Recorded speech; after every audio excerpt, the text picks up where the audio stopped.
This is Marshall and his mother, Alicia. Just feet away, inside the trunk, lies the dead body of Marshall's girlfriend. He has cut her body up and plans to discard it in the remote mountains of the Sierra foothills. Over the next several weeks, a series of small mistakes in Marshall's cover-up would bring him face to face with local police and the FBI. Watching detectives unknowingly walk past his murder scene and slowly discovering the monster he truly is.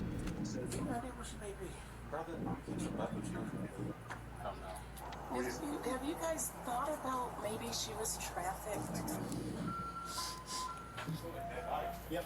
Ugly PD, come out with your hands up! Nah, he's been lying this whole time. It's approximately 6:30 p.m. in Antioch, California, when 24-year-old Alexis Gabe is seen at a Chevron gas station. While filling up her car, she receives a message from her boyfriend.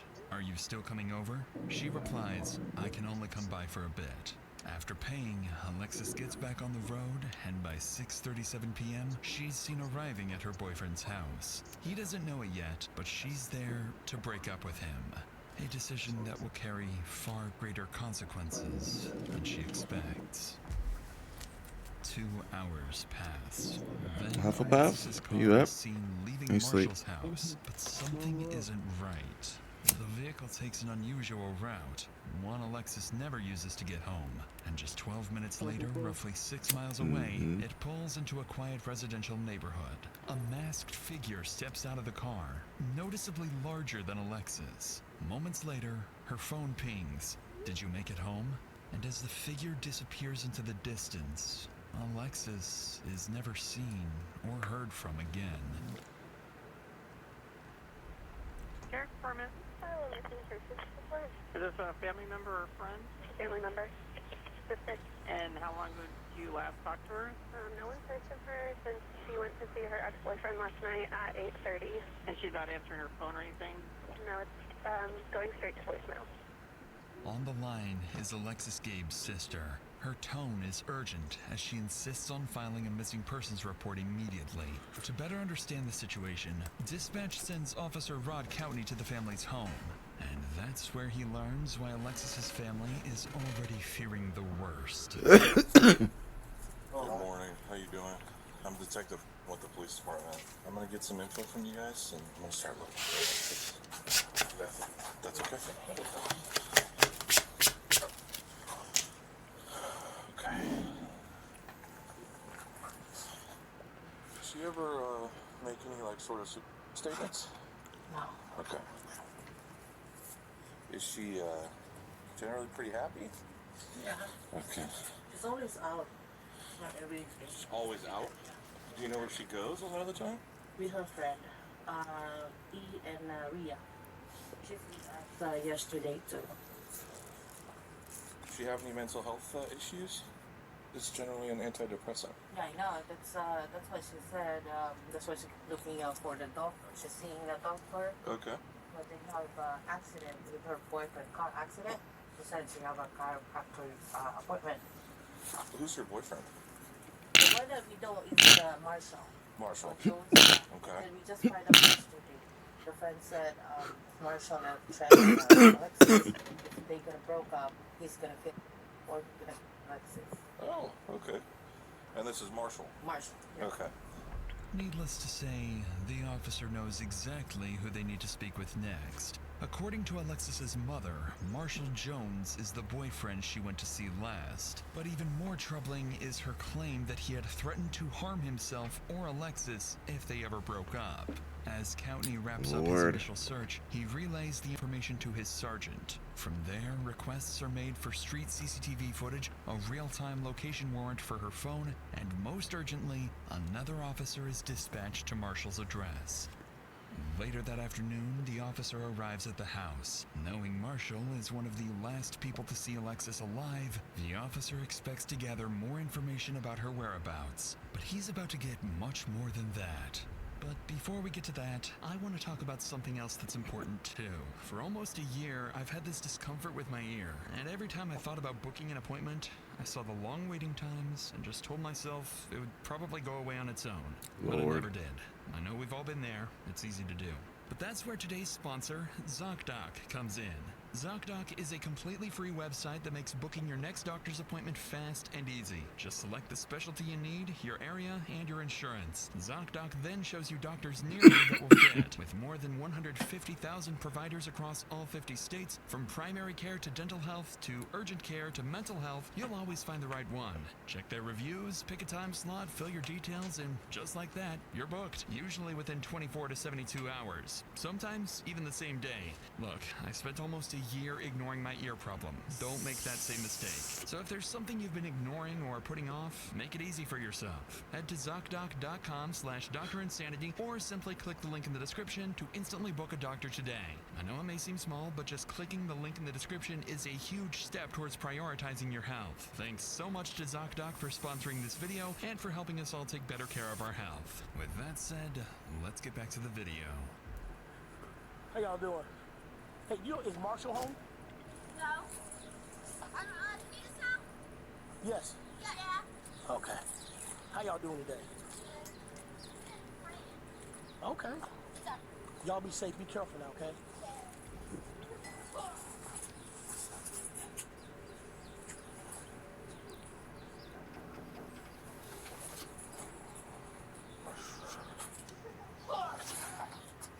That's fine. Hey, I hear you know Alexis. Yeah, I was gonna say, yeah, so Gabe. I'm sorry, Gabe. Yeah, no, her mom told me that she didn't come home. So yeah, because I spoke to her brother and friends, and they're concerned. I'm concerned too. When was the last time you spoke to her or saw her? You know what? I can. I'm the same way. Yeah,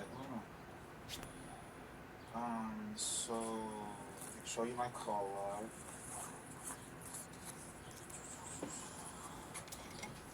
I talked to her throughout the day yesterday. I want to say 6:38 is when she told me that she was outside. She... Here? Yeah. I let her in. We hung out for a couple hours. She left around 9. And did she say where she was going? Yeah, I can show you text message. She said that, the more you give me, the better, man. I was about to say, I remember her saying, this is from today, it's not delivering, I've been trying to call her. I was like, you still coming over? You must still be asleep. She's like, I can only come by for a bit today. I was like, okay. Because she was doing some other stuff for her job that she was doing some running around for. Okay. You got idea where she may be? You know, brother, I'm gonna keep it a buck with you. I honestly thought she went to go smoke with her friend Rhea when she left here. Maria. Oh, Maria. Yeah. Okay. I thought she went to go smoke with her because usually she won't tell me, you know, what she's doing until she's already moving. So I thought she went there, but then when I kept on calling by like 11 and I wasn't getting anything. Okay. Did she seem out of sorts when she came over yesterday? Was she her normal self? Whatever that may be? Yeah. I mean, she came in, we hugged, we kissed, she watched me, do my little heist on GTA, playing my game and whatnot. I mean, we watched Family Guy. Okay. It was fine. When she left, did you see her? Did you see her leave? Yeah. And I say yeah because I opened the garage door, she left. So Okay. Also, she opened the garage door. Yeah. All right. At first glance, Marshall appears far more willing to help than Alexis's family hinted towards. But as he recounts his last encounter with Alexis, his demeanor is oddly detached, at times even attempting to make light of the situation. It's the kind of behavior that doesn't go unnoticed. But before wrapping up the interview, the officer would ask one of the strangest questions possible at a moment like this. Do you have a car? Yeah. How long you guys you dating? Yeah. How long y'all been together? Like 3 going on 4 years. Okay. All right. I showed you my call log, text message. You ain't got a strap down in the house like a slave or nothing? No, I don't. No, I know you have to ask. Yeah, because I it's a have serious to. situation. Yeah, exactly. And I appreciate you trying to make light of it, but no. Okay. I do not. All right. On that strange note, the interview wraps, and the officer calls his sergeant, only to learn that, while this conversation was taking place, a major discovery had just been made a few miles away. On a residential street in Antioch, Alexis's family comes across their daughter's car while organizing their own search and spreading the word on social media. Police are immediately informed of this discovery, and the car is towed and seized for forensic analysis. Inside the car, some troubling details quickly stand out. The keys are still in the ignition, the door is unlocked, and personal items are missing. After removing and analyzing the car's infotainment unit, investigators are able to track Alexis's precise movements before her disappearance. And just 12 minutes before the car was abandoned, it had been at Marshall's house, not her friend Maria's, as he had previously implied. These findings, along with the alleged death threat, prompt investigators to move Marshall from a person of interest to the primary suspect in Alexis's disappearance. The following day, 2 detectives arrive at Marshall's house, suspecting he is the last person to see her alive and may have been withholding vital information. However, they're also here for something else. Something that will catch him completely off guard. Hey, I'm a detective minister. Okay.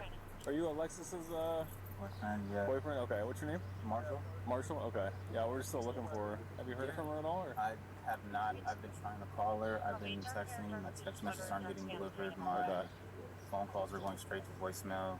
Gotcha. Okay. Huh. Yeah, basically at this point, like, I think this is the last place that we know that she was at. Right, and so we're just, obviously that's why we're kind of keying in on this area, you know? I understand, and like I was telling her mom, like, hey, I saw her, this is the last time. Yeah. You know, and I'm worried. Right. You know, and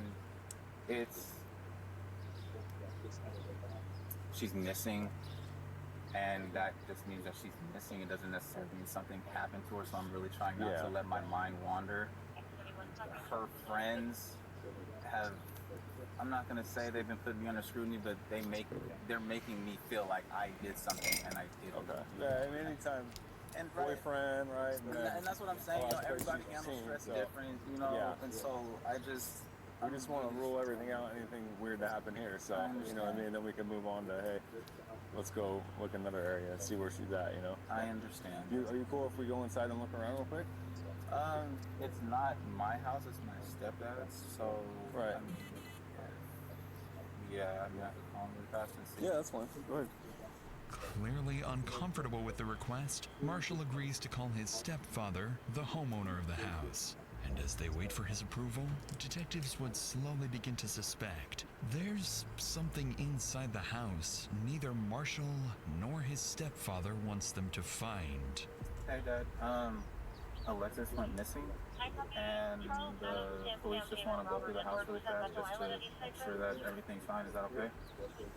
Okay. He said that one of you could go in, but he would like the other one to stay out here. No problem. Sure. You got a flashlight or anything? I don't. Yeah, me neither. You want to go in? Sure. All right. What's your dad's name? Leslie? Leslie? Okay, and that's the one you were talking to on the phone? Alright, you said one of us would come in? Cool. Thanks, man. You want me to leave the door open? Yeah, definitely. Sure. Walk around.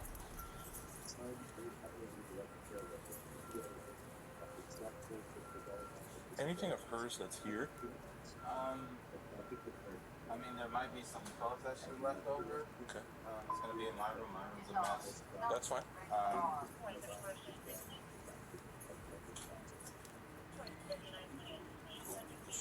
This is my room.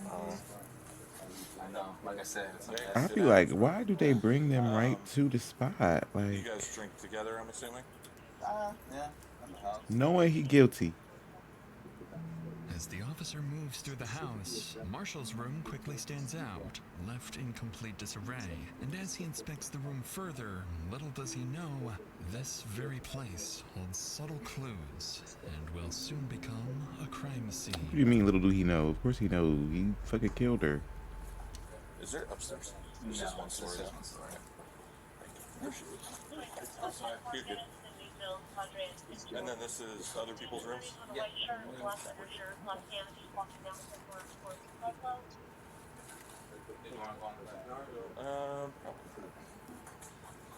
Alright, I'm gonna close this door.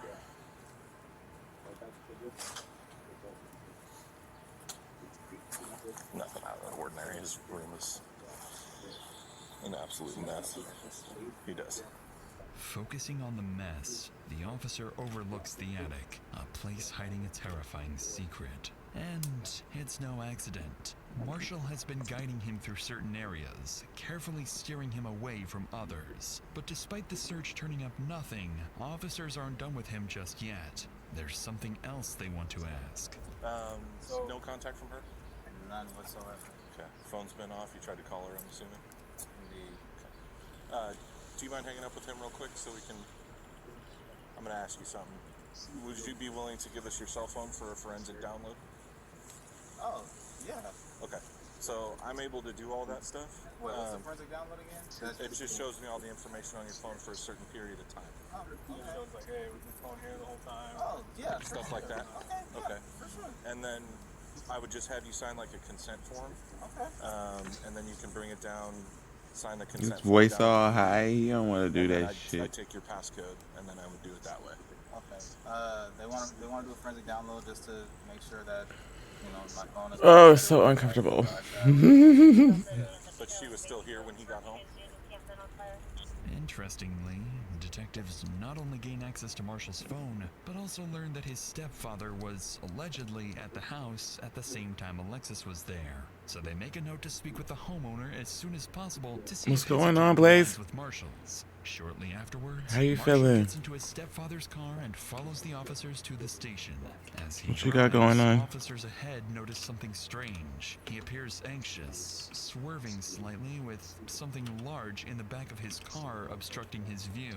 In reality, Marshall isn't just nervous. He's just realized he's driving straight to the police station with a car full of incriminating evidence. About 10 minutes later, Marshall arrives at the station. Why is it still trying just to in the steady car? himself, Like, are you quickly dumb? questioning why he brought this car in the first place. And the second he steps out, he realizes the officers are onto him. You know what you all happened? Yeah, blankets and whatnot. Wait, do you actually have to search it, or can you just look around? Because it's my dad's car, and No, I we'll don't. just, I mean, I kind of just want to lift the gate so I can see inside, you know? That's cool. Again, it's not my car, it's my dad's, and you have my phone, so I'll open the gate for you, though, so that way you can look inside. That'd be great. He finna go to jail.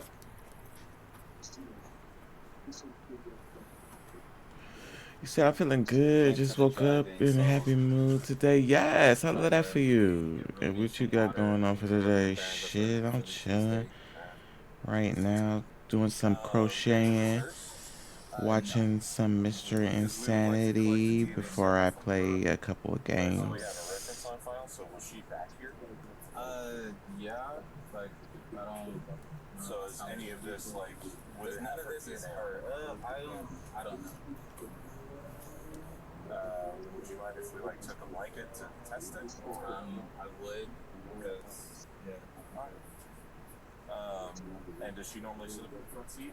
Yeah. Okay, let's start forward. We're not. You don't want us to look under the blankets or what?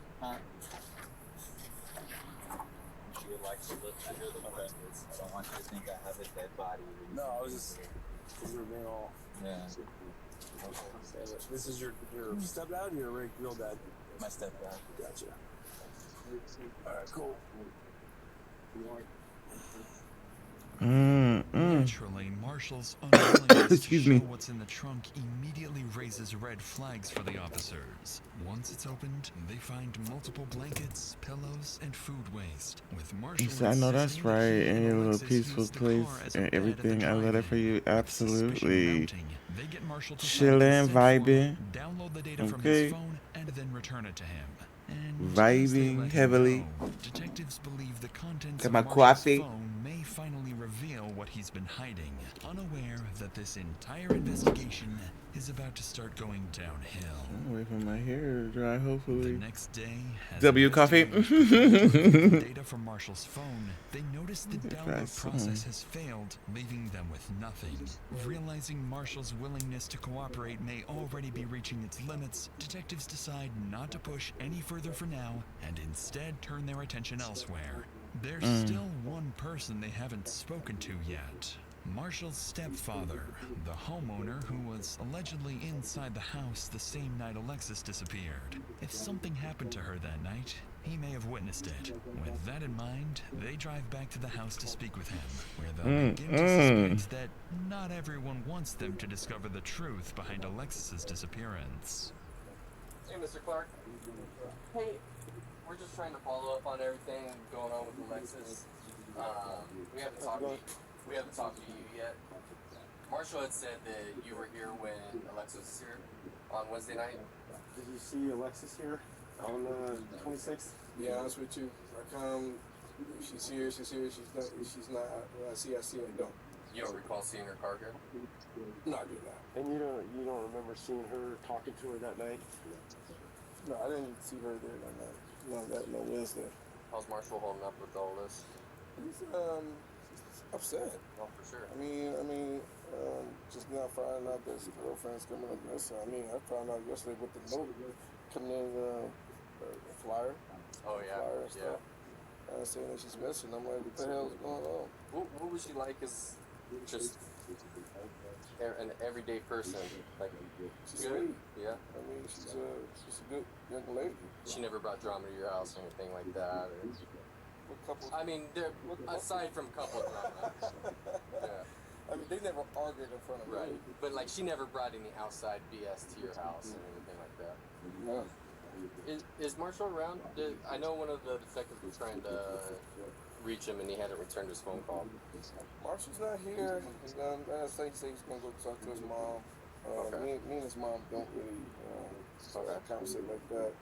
With this information, police now know where to look for Marshall next. His mother's house. What catches the officers off guard, however, is Leslie's refusal to confirm being with Marshall and Alexis the night she disappeared. Directly He just said he don't Marshall remember. had previously told investigators.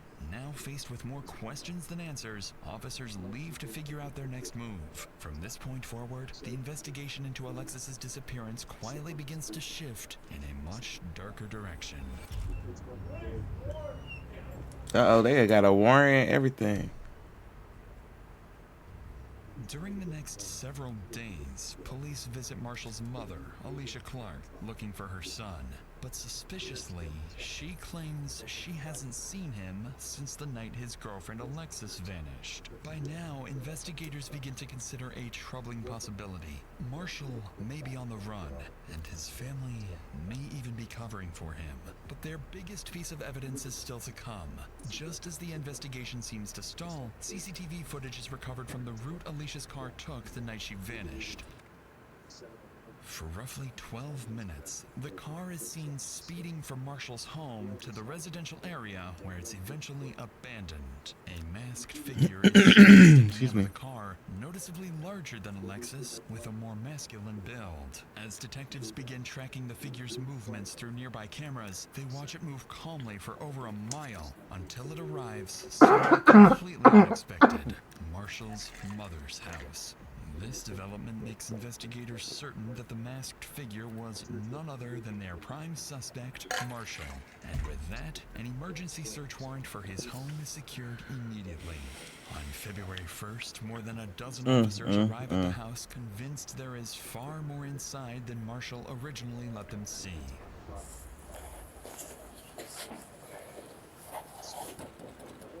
Oakley PD search warrant, open up! Press the door. Press the door with the foot. Yeah, hold it to the side. Press the door.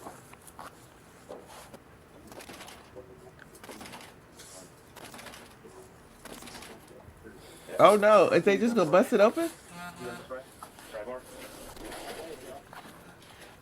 They not even gonna wait for nobody to come to the door. Come out with your hands up! Hands up! Check the left, check the left. Door on the right. Check that door. Excuse me. Oakley PD, come out with your hands up! Search warrant!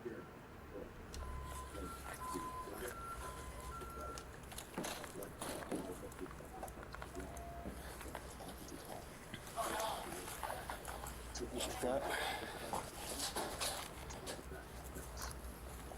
Clear? As officers move through the house, Marshall Excuse me. ignore his stepfather You said I'm making or sure my failure to girl defend. make it to her training today at her new job that she got hired at. Letting her know that don't let the people get you out your character, anything, just ignore them and keep it moving, baby. And that's what I told her. Let's go, Grace. Absolutely. They better not fuck with her. Yeah. Right here, yeah? Yeah, right in here. I got a big whip. Yep. Put that backyard. Absolutely. That's how you encourage your woman. Multiple officers begin to notice a distinct smell. One they Uh-oh, believe not to a be smell. the odor of a decomposing body.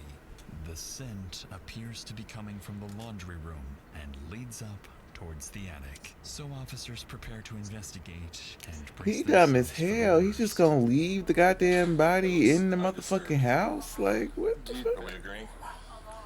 He said they better not, cause I don't play about her at all. I know. That's how I feel about Tess. Right here, just. Yeah, yeah. Just point straight out to the garage.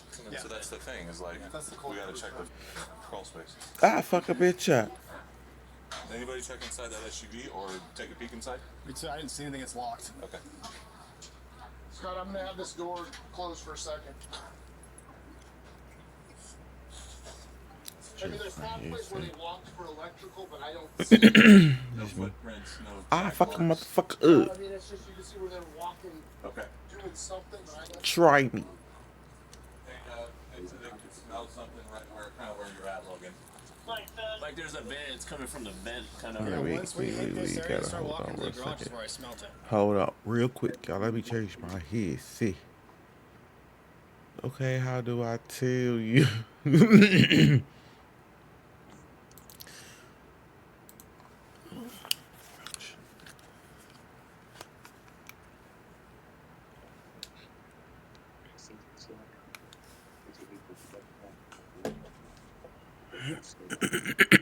Excuse me. Oh, it's like my throat. Huh.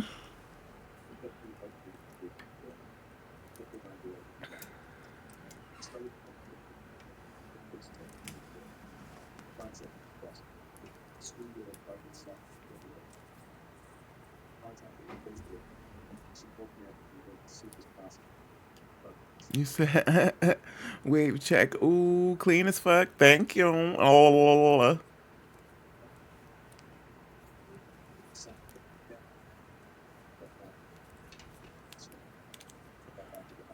That's why I put the different headset on, you know?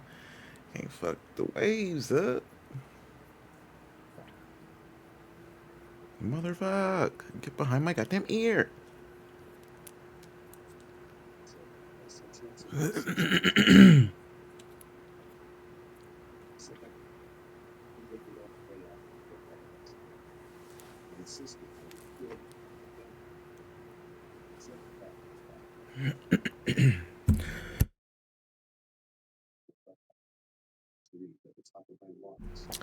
Gosh. Okay.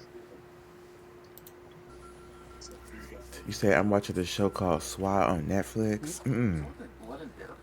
It's good. You see? I was gonna ask what it's about, but I'm assuming the SWAT team. Paint? Could be like this, like brown paint, but that's not so much like blood. I know that's right. I got my hair braided and I'm gonna put it back on. Yes, purple. I love purple. After following It's the good as fuck. scent, officers come up Awesome. empty-handed, but they do uncover It's what about appears police to be shit, dried right? blood.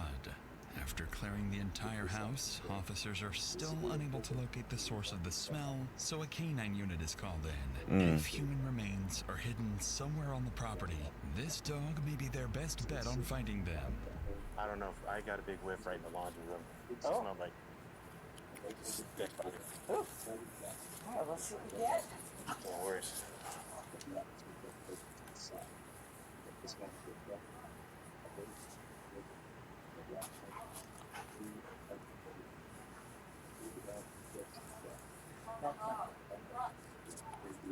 That is had none of the other things. Okay, good girl.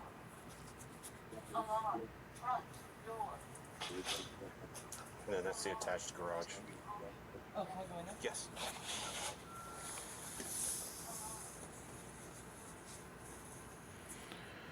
They dumb as fuck to leave a body in the house. Like, be for real. That's not smart. Oh, no, it's not. It's not. I just thought, I said the same thing. I'm wondering why the fuck would you leave it there?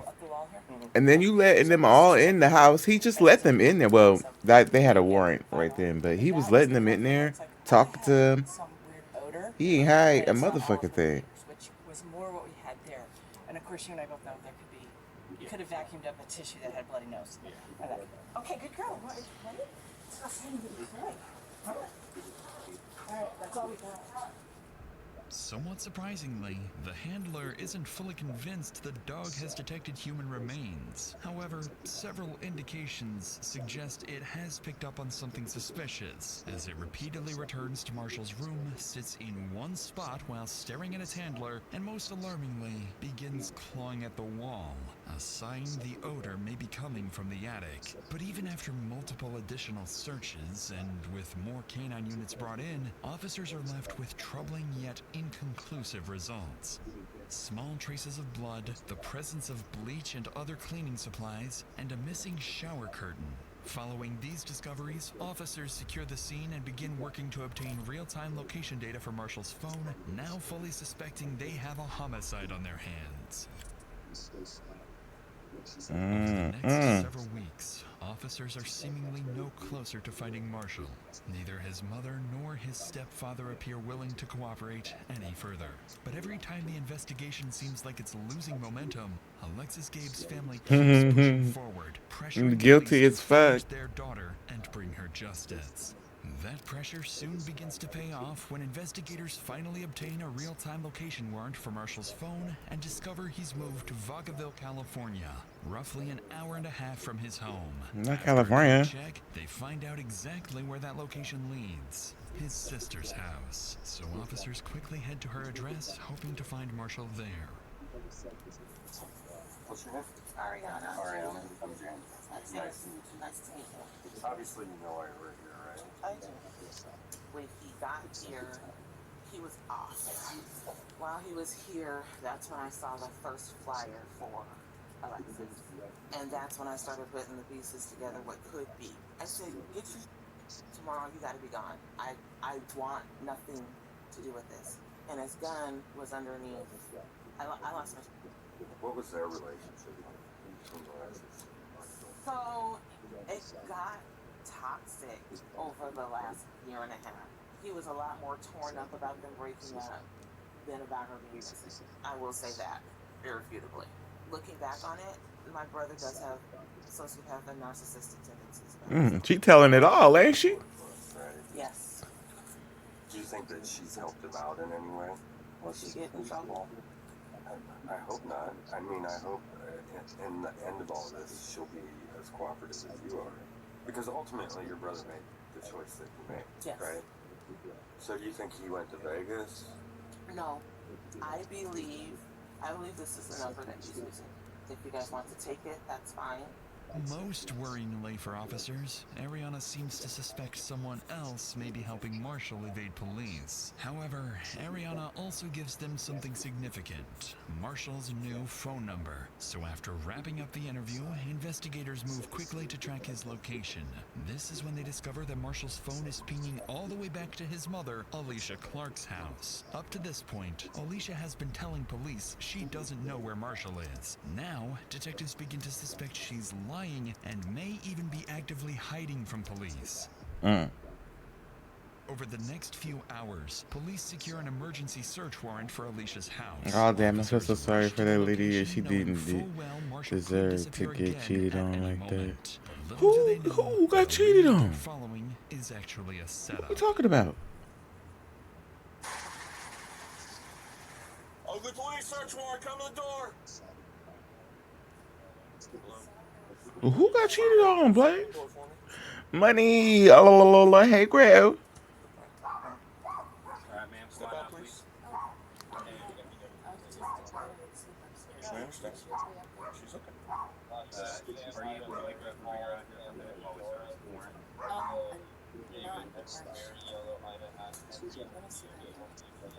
Anybody else inside? Money said Taz. Oh. Alicia and her daughter outside. Officers move in to search the house, but they find no one else inside. I don't know. I think she dozed off. Camera outside the home, one they immediately begin trying to obtain a warrant for. Despite Marshall's absence, the forensics team insists that his phone is still actively pinging inside the house. By now, investigators know something isn't adding up.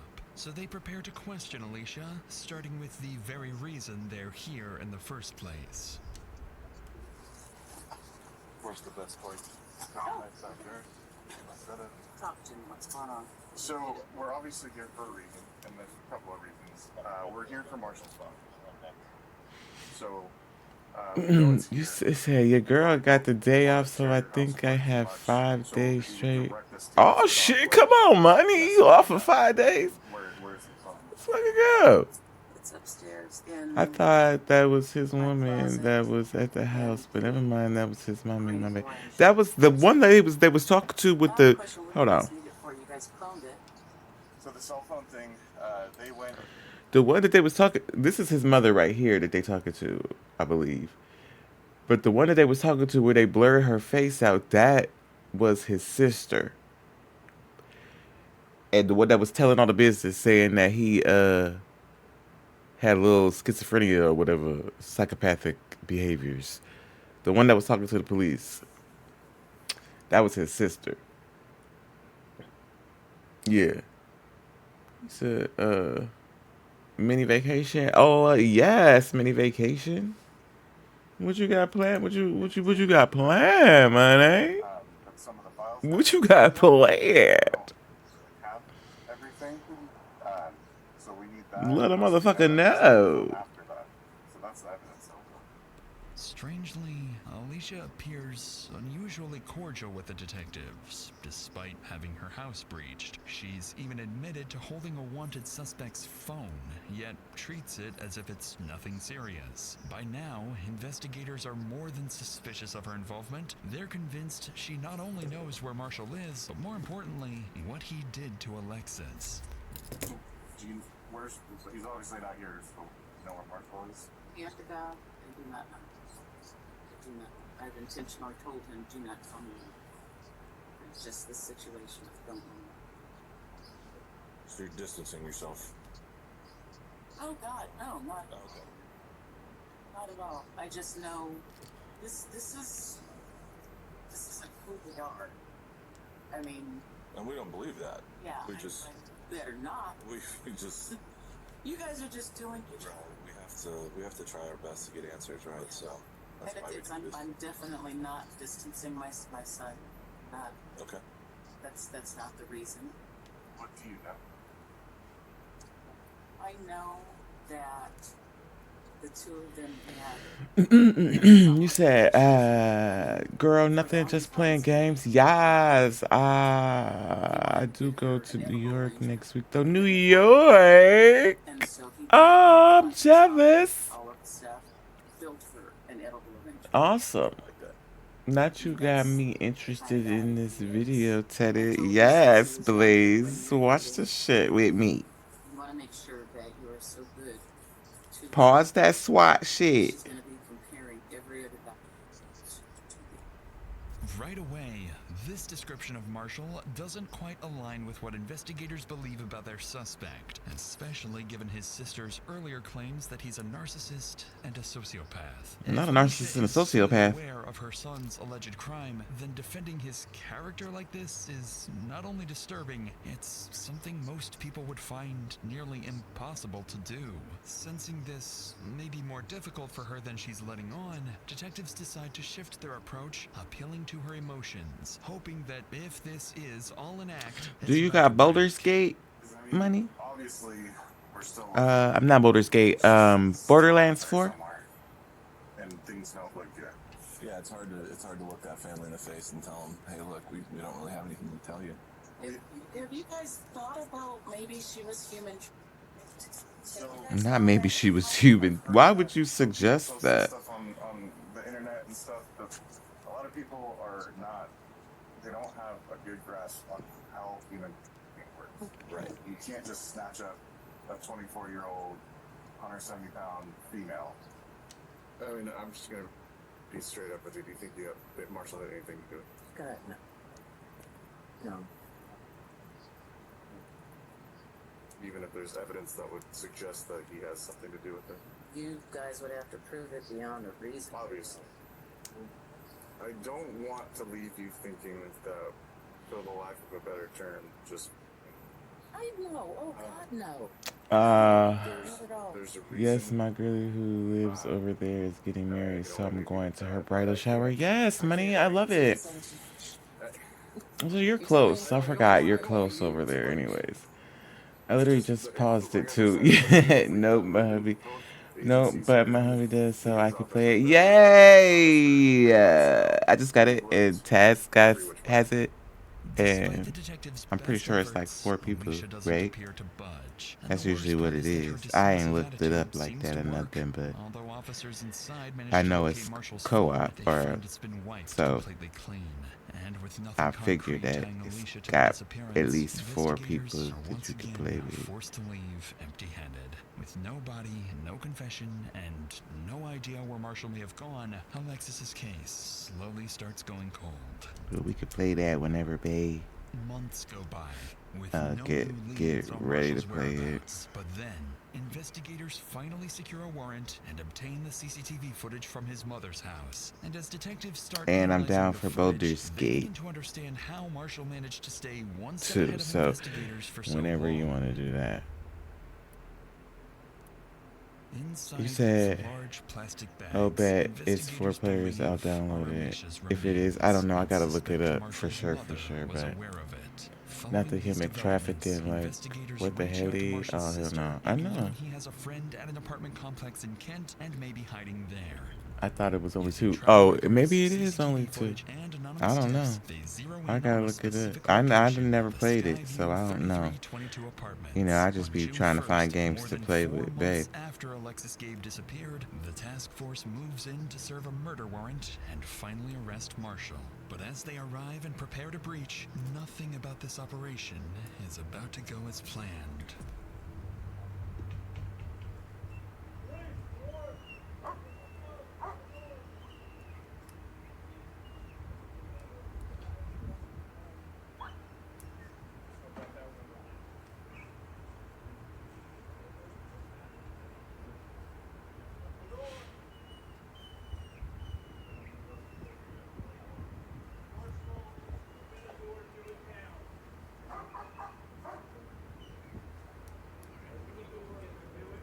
Now they did outside him at somebody's house in Kent.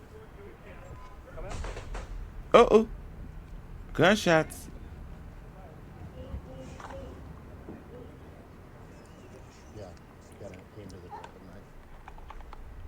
He came to the door with a knife. Oh my God. Multiple times by 3 officers. Despite immediate medical aid, he is pronounced dead at the scene. Yeah, he did that on purpose. He wasn't trying to go to prison. A press conference announcing that Alexis Gabe's case is now officially being treated as a homicide. Not the gunshots. Jones had been charged with her murder before being shot and killed. But any real sense of closure for Alexis's family would not come until much. You definitely go to jail. Mm-hmm. On November 3rd, while metal detecting near Jackson Road in Plymouth, a local resident discovers what he believes to be human remains and immediately calls 911. When officers arrive, they're left speechless. Scattered across the mountains are the remains of a young woman. A forensic odontologist is brought in and, using dental records, confirms the remains are those of Alexis Gabe. In the aftermath, her family expresses a mix of devastation and relief. They continue pushing for charges against Marshall's mother and hold memorials in Alexis's honor. Not his mother. Alexis's family continues demanding justice and launching a petition criticizing the Contra Costa County District Attorney's Office for its handling of the case and calling for stronger accountability for victims' families. But despite these efforts, Marshall's mother is only temporarily detained. Without sufficient evidence, she is never charged as an accomplice. And the same is true for the rest of Marshall's relatives, something that continues to infuriate Alexis's family to this day. As of now, there is still no definitive motive for Alexis's murder, only that their relationship was deeply toxic. And perhaps, when Alexis finally decided to break up with him, Marshall made a final, irreversible decision. If he couldn't have her, then no one could. God damn.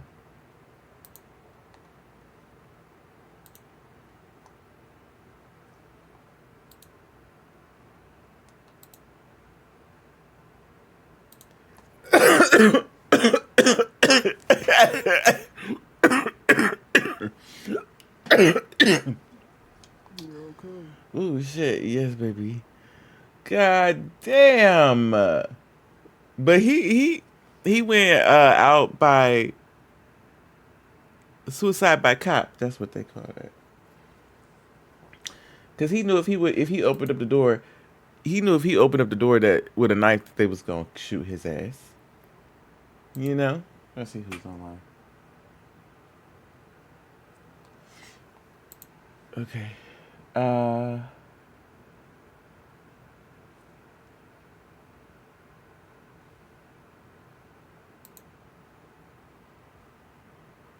Just automatically want me to give me the main page.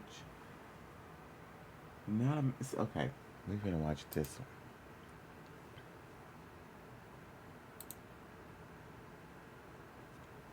one. Nor. That's not funny. Why am I laughing? Lord. Why am I laughing?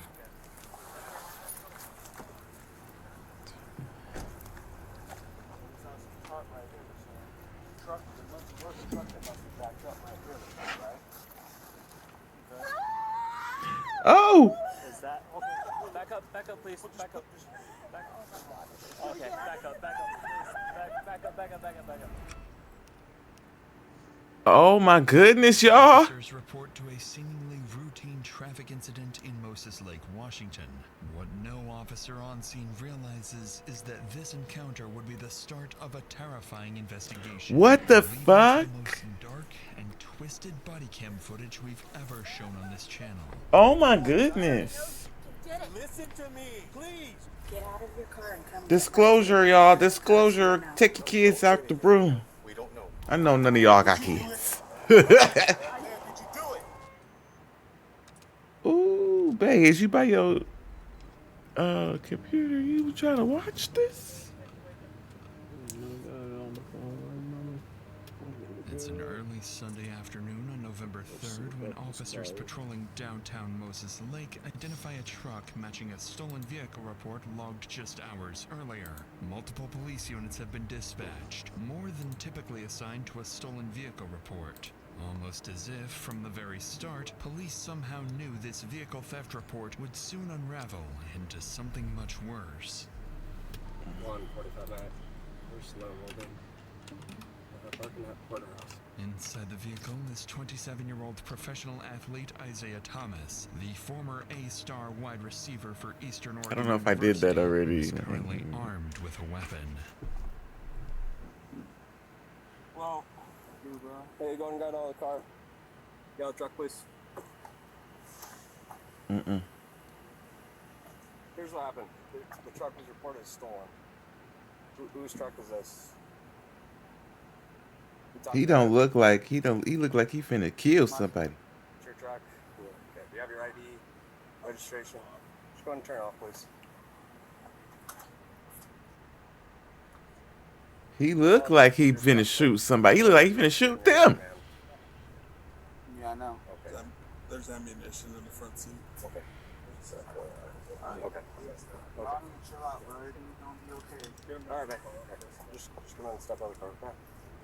The ammunition on the passenger seat suggests that Isaiah might be carrying a weapon. The officer quickly realizes that this encounter could escalate at any moment, so they swiftly order him out of the vehicle, only to uncover something interesting about his identity. What up, Greg? What's up, man? Alvarado? Yeah, how you doing, Isaiah? Another day. Another day? Don't come here. Don't reach for anything. They're gonna detain you right now? No, bro. Okay, make sure you don't have any weapons on you, okay? I do got a weapon on me. What do you have? I think I got a knife right here in my knife? pocket. Pocket knife? You think you got a knife. You either know you got a knife or you don't.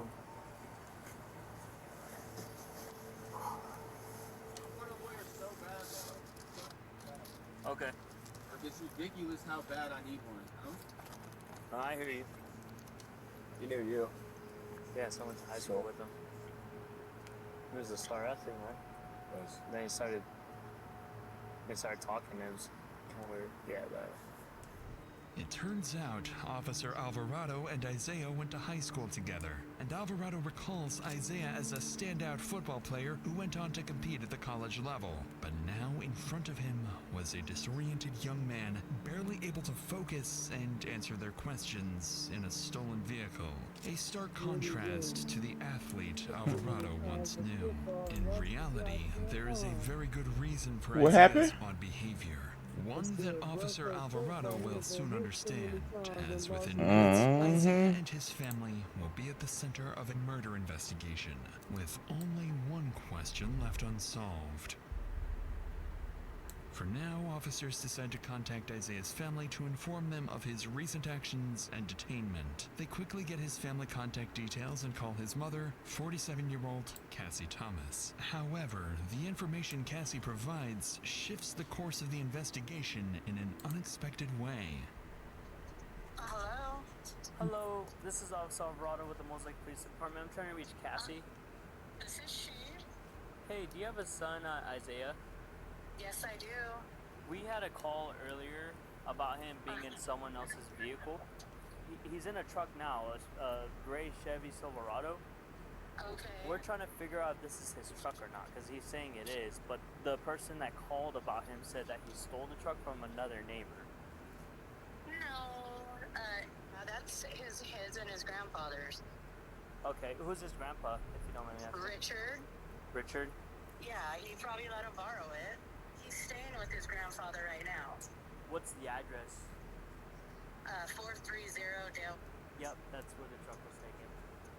Okay, that's weird. Yeah, no, that clarifies something, because we thought potentially this truck might have been stolen, so we were trying to figure it out. No, I'm sorry about that. No worries. At this point, Officer Alvarado begins to realize the mistake they've made. Now it makes sense why Isaiah immediately asked for a lawyer. He was being accused of something he clearly didn't do. As Officer Alvarado continues speaking with Isaiah's mom, he decides to ask about something that's been worrying him since the very moment Isaiah steps out of the truck. I went to high school with Isaiah. He wasn't never really like this. Is everything okay? It should be. He should be fine. Okay. He just seemed a little bit off to me when he was talking. Well, probably because he's being accused of something he didn't do. So. It's his grandpa's truck. Yeah, he lives at 430 Dale. But thank you for answering my phone calls and my questions. It actually helps out a lot. Okay. All right. Okay. Thank you. Thank you. Bye. Bye.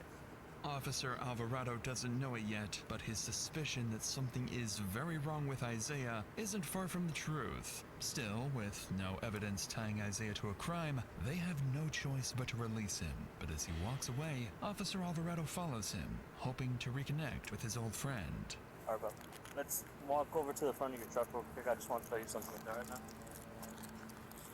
I know you don't want to talk about this, but it's cool. You don't have to, okay? So, you alright, man? You like, off the books, do you want to talk about anything?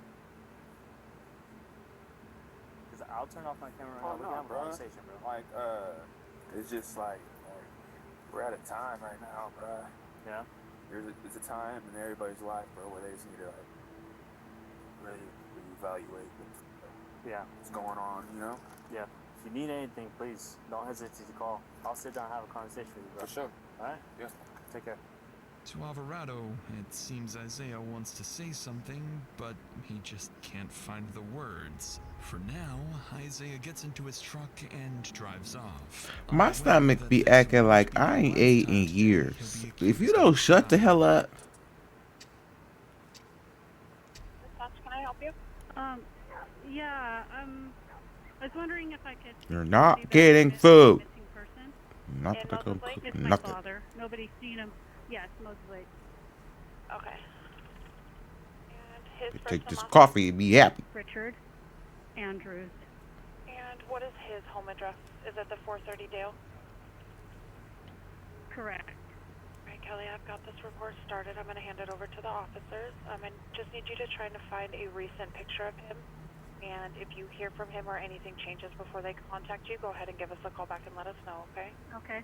On the phone is Kelly Kirkendall, reporting that her father, 75-year-old Richard Andrews, mysteriously vanished. Officers are sent to his address, and minutes later, they arrive to investigate.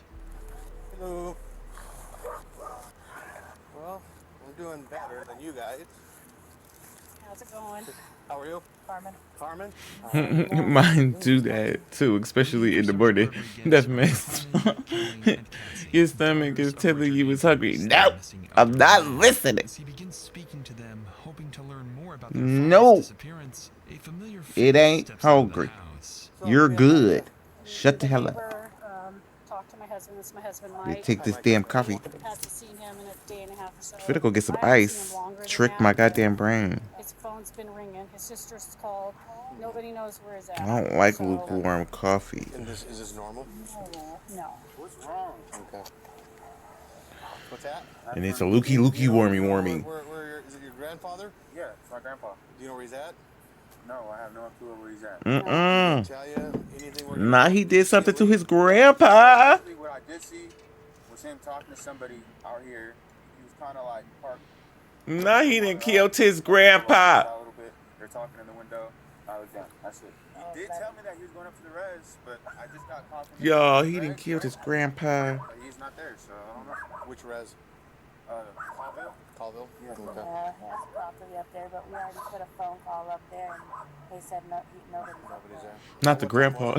Why he killed Pawpaw? Shaking my head. It was afternoon. I'm speculating. Late afternoon. Okay. While officers are surprised to be speaking with Isaiah and his mother Cassie for the second time that day, their priority right now is finding his grandfather, Richard. With the timeline now established and Isaiah believed to be the last person to see Richard, Sergeant Rodriguez turns his attention to him. But as their conversation unfolds, he begins to notice something strange about this family. You said you saw him about a day and a half ago? And that would have been, yesterday afternoon sometime or the day before? Yesterday, no, not yesterday. Was that day? Day and a half ago. So Friday, today's Sunday. Friday. So, yeah, bro. So November 1st. Smoking the weed, bro. When you saw him, what were you doing? What was going on with that? Grandpa didn't do nothing wrong. Right there, talking to that guy. And then I looked down, boom. It didn't deserve to be killed. Shaking my fucking kid. No, he looked like a nice grandpa, too. Okay. He be gone for weeks. Oh, because he has his property. He be gone for weeks at a time. No one be here. That's why he's tripping. Why are we tripping? Yeah, bro. Y'all. But the only thing that's weird is that he left his wallet here. Shut the hell up, stomach. Okay. I hope y'all don't hear my motherfucking stomach. I be feeling like it's loud as hell. It be like,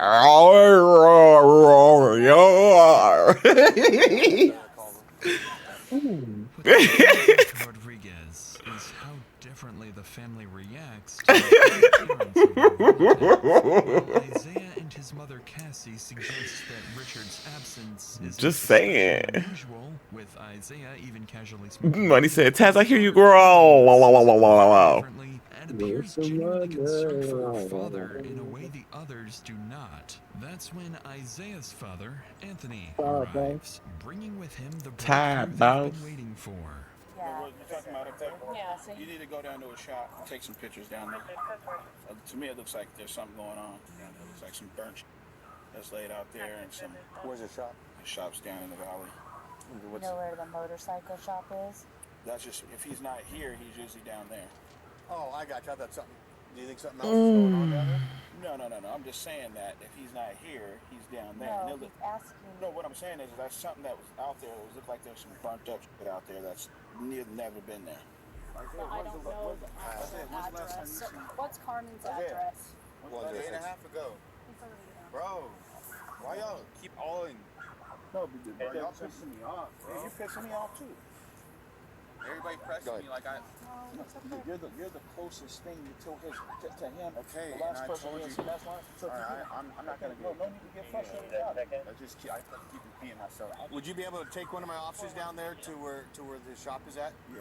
Just so that way we know exactly what we're talking about. Right. And so that way if he's there, that's great. Right. Do you remember what he was wearing, Isaiah?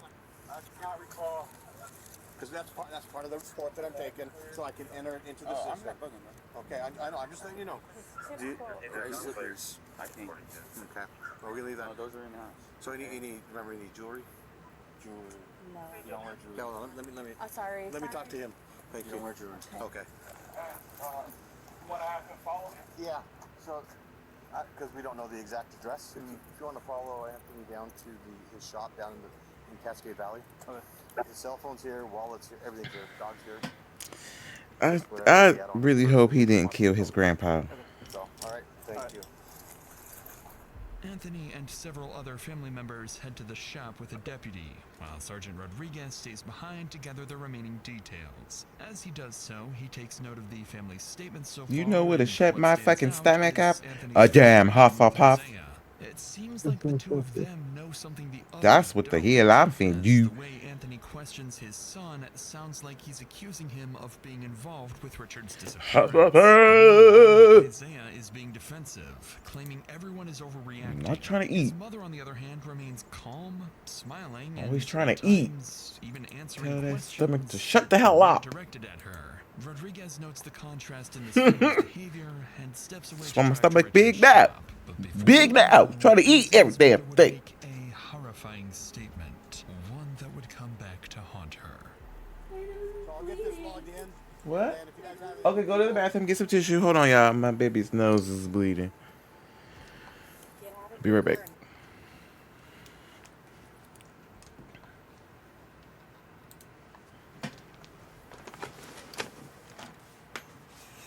Oh, it was him.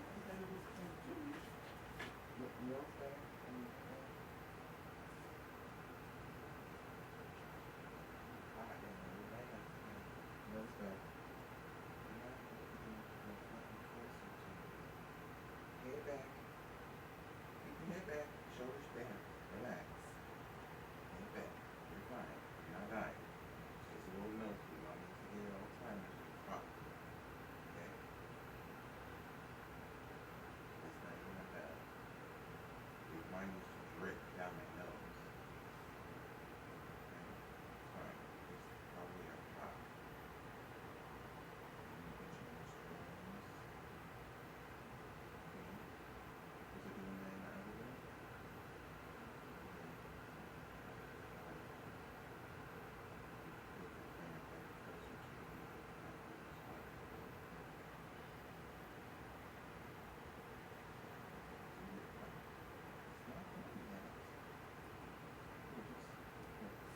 Wash your hands.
I'll come and check on you in about 5 minutes.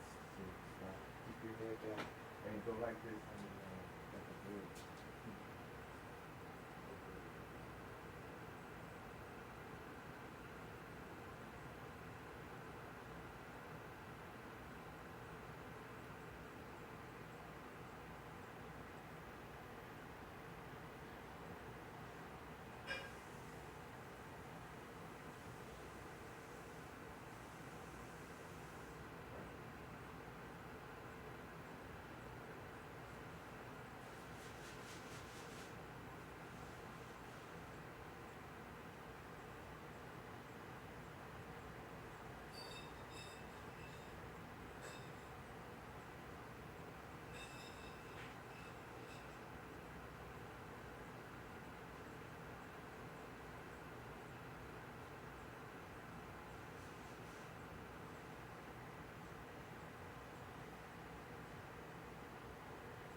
Okay, hold on.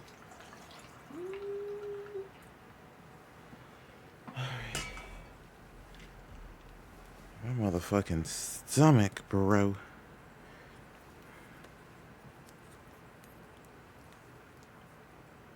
All right, all right, all right. You said her baby okay? She all right. She just had a nosebleed. She get hot real quick. She get hot real quick, and the room she in is like it's a little stuffy. So she, what's going on, Tony? But she's fine. I just got her together. What's going on, Tony with the fat yoni? Oh, hey, Grow. Tony Baloney. Oh, poor baby. I get nosebleeds from being hot too. Yeah. She's just a little, like, what's the word? Not scared, but shocked. She hasn't had one in a long time.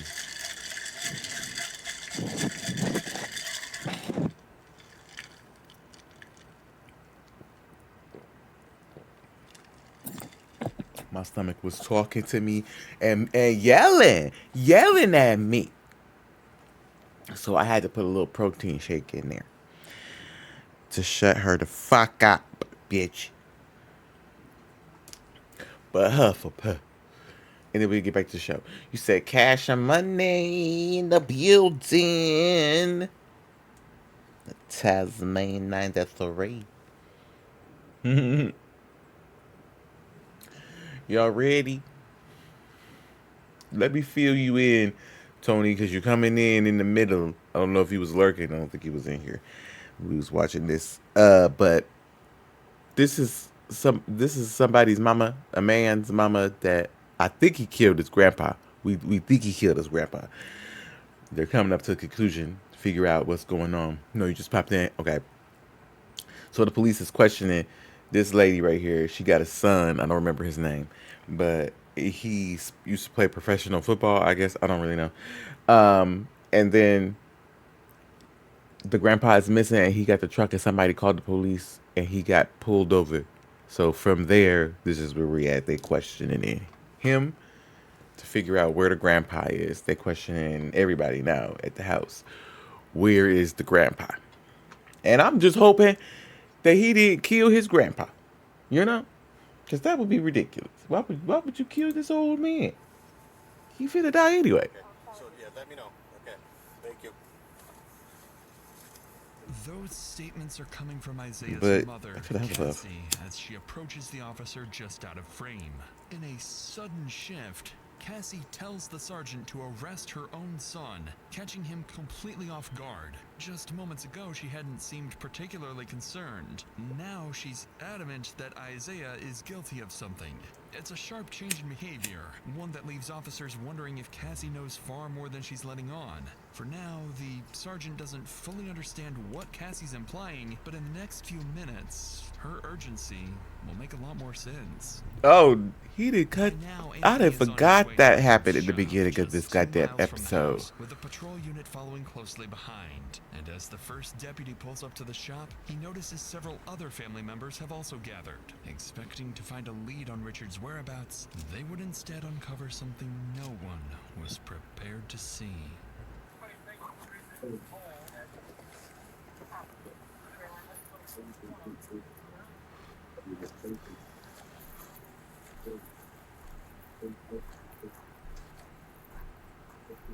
Hey, oh, Tony. I was finna pull the trigger on lockdown protocol, but it's not cross-platform. Okay. Is that okay? Back up, please. Back up, please. I want to see. I want to make sure. Back up. Him, calm down. Oh my God. Okay, back up, please. Back up. Okay, ma'am, can you come this way, please? Ma'am, can you come this way, please? Bitch, you know you hear him. I'm sorry, I'm calling her a bitch. She didn't deserve that. I need 106 to my location. No, the bitch heard it. Lockdown is no, cause I was gonna get it. Surprise Bay get it, but it's not. Ma'am, can you get that over there, please? Please. This is now a crime scene. Yes, I know. I'm trying to get him. Okay, I know. Oh, Kelly.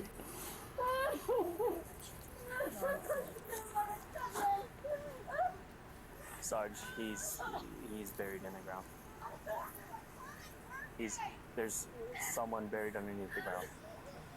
Buried in a shallow grave in the front yard of his own shop lies the dead body of 75-year-old Richard Andrews. Richard's daughter, Kim, is the first to see him.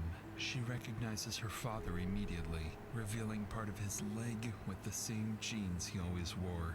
It's a horrifying discovery for them to make. Even the deputy is shaken and unable to control the situation on his own. But as he observes the family, something about it feels off. By the time he arrived, the family had already begun digging, and within moments of uncovering Richard's body, they started pointing fingers, fixating on the one person they're convinced is responsible.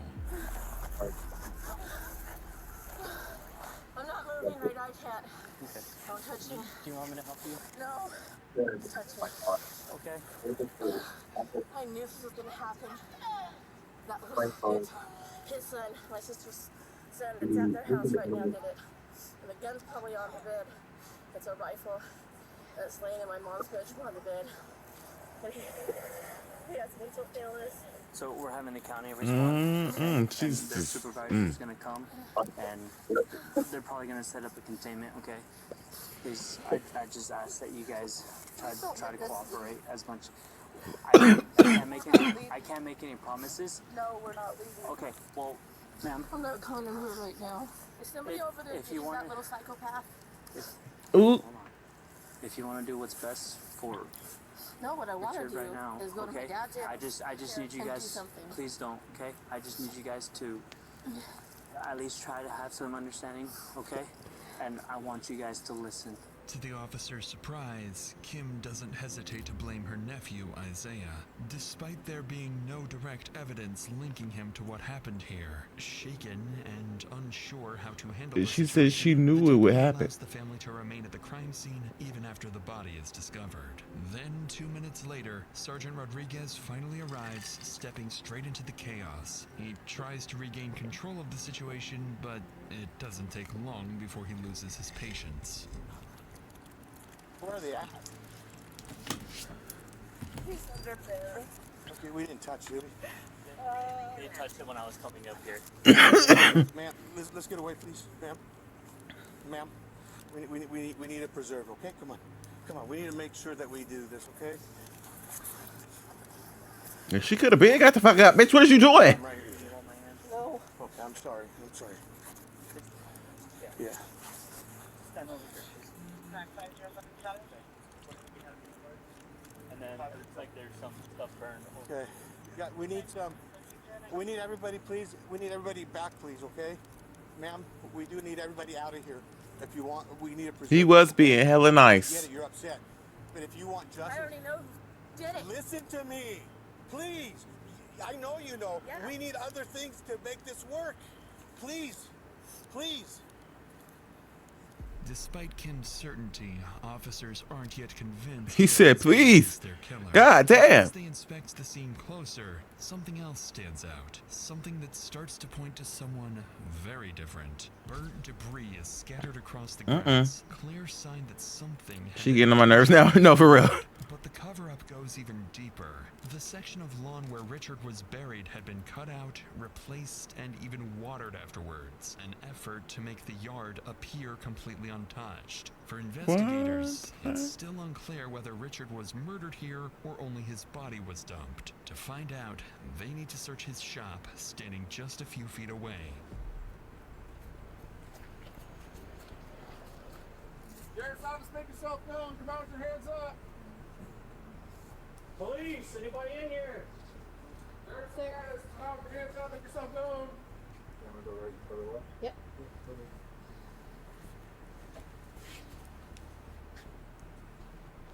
You want to bump up to that stuff? Got it. Clear. Up ahead is Richard's shower, and strangely, the deputy notices it appears to have been recently used, suggesting the killer may have been here only minutes earlier. Officers then continue clearing the rest of the shop, finding no signs of a struggle. Nothing to suggest Richard was killed here, so they shift their focus to securing a search warrant for his house, a search that would end very differently. As officers begin to regain control of the chaotic scene, Richard's daughter Cassie arrives, the same woman who had told the sergeant earlier to arrest her son, Isaiah. Why she accused him before the body had even been discovered is now a question detectives need to answer. But first, they have to break the devastating news to her. Yeah, we can't. I know. I need to see. No, we can't. We're gonna I just need to see. Why do you want to see? What? That's weird. That's gonna be. I want to see. The family members are the ones driving it. So. No. Please, let me see. No, you can't go. Now you can't. Listen, you I can't. just gotta see. What the hell? Hey, Anthony, we can't cross. I know it's. I'm not gonna go across the line. She just wants to look over the line. She won't go past the line. I don't understand why she needs that. By the door. Personally.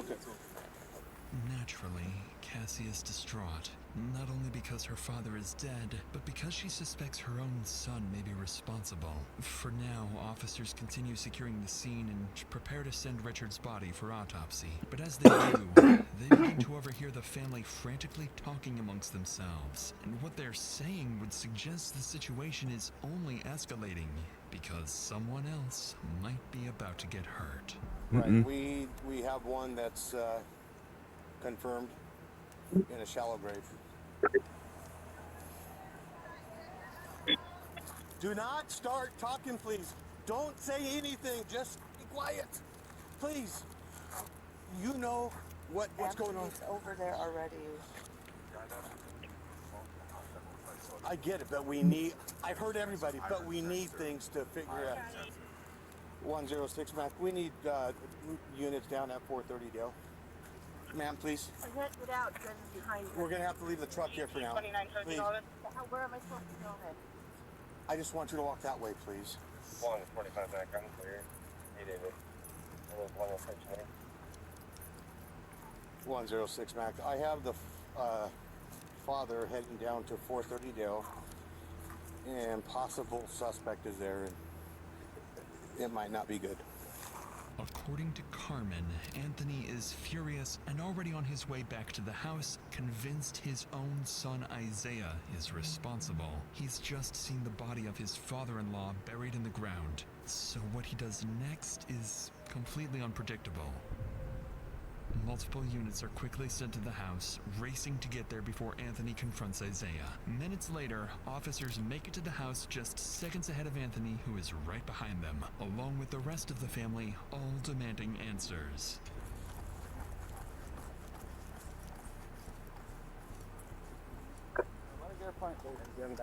Nope. Just stay back. Stay back. Stay back. Back up. Stay back. Go back now. Did you, Isaiah? Need you guys to stay back, okay? Please. Just secure him in your car. Thomas. Frisk him for weapons, please. Did you do it? Please stay back, sir. Sam, did you do it? Look at me. Did you do it? Please. I need you to stay back, sir. Right. Did you do it, Isaiah? Look at me. Why would I look at you? Yeah, you're my firstborn. Did you do it? There. One more time. No, bro. Oh, I'm sorry. That's not the same. My lawyer. Alright. You talking to your dad like that? I'm gonna take a seat.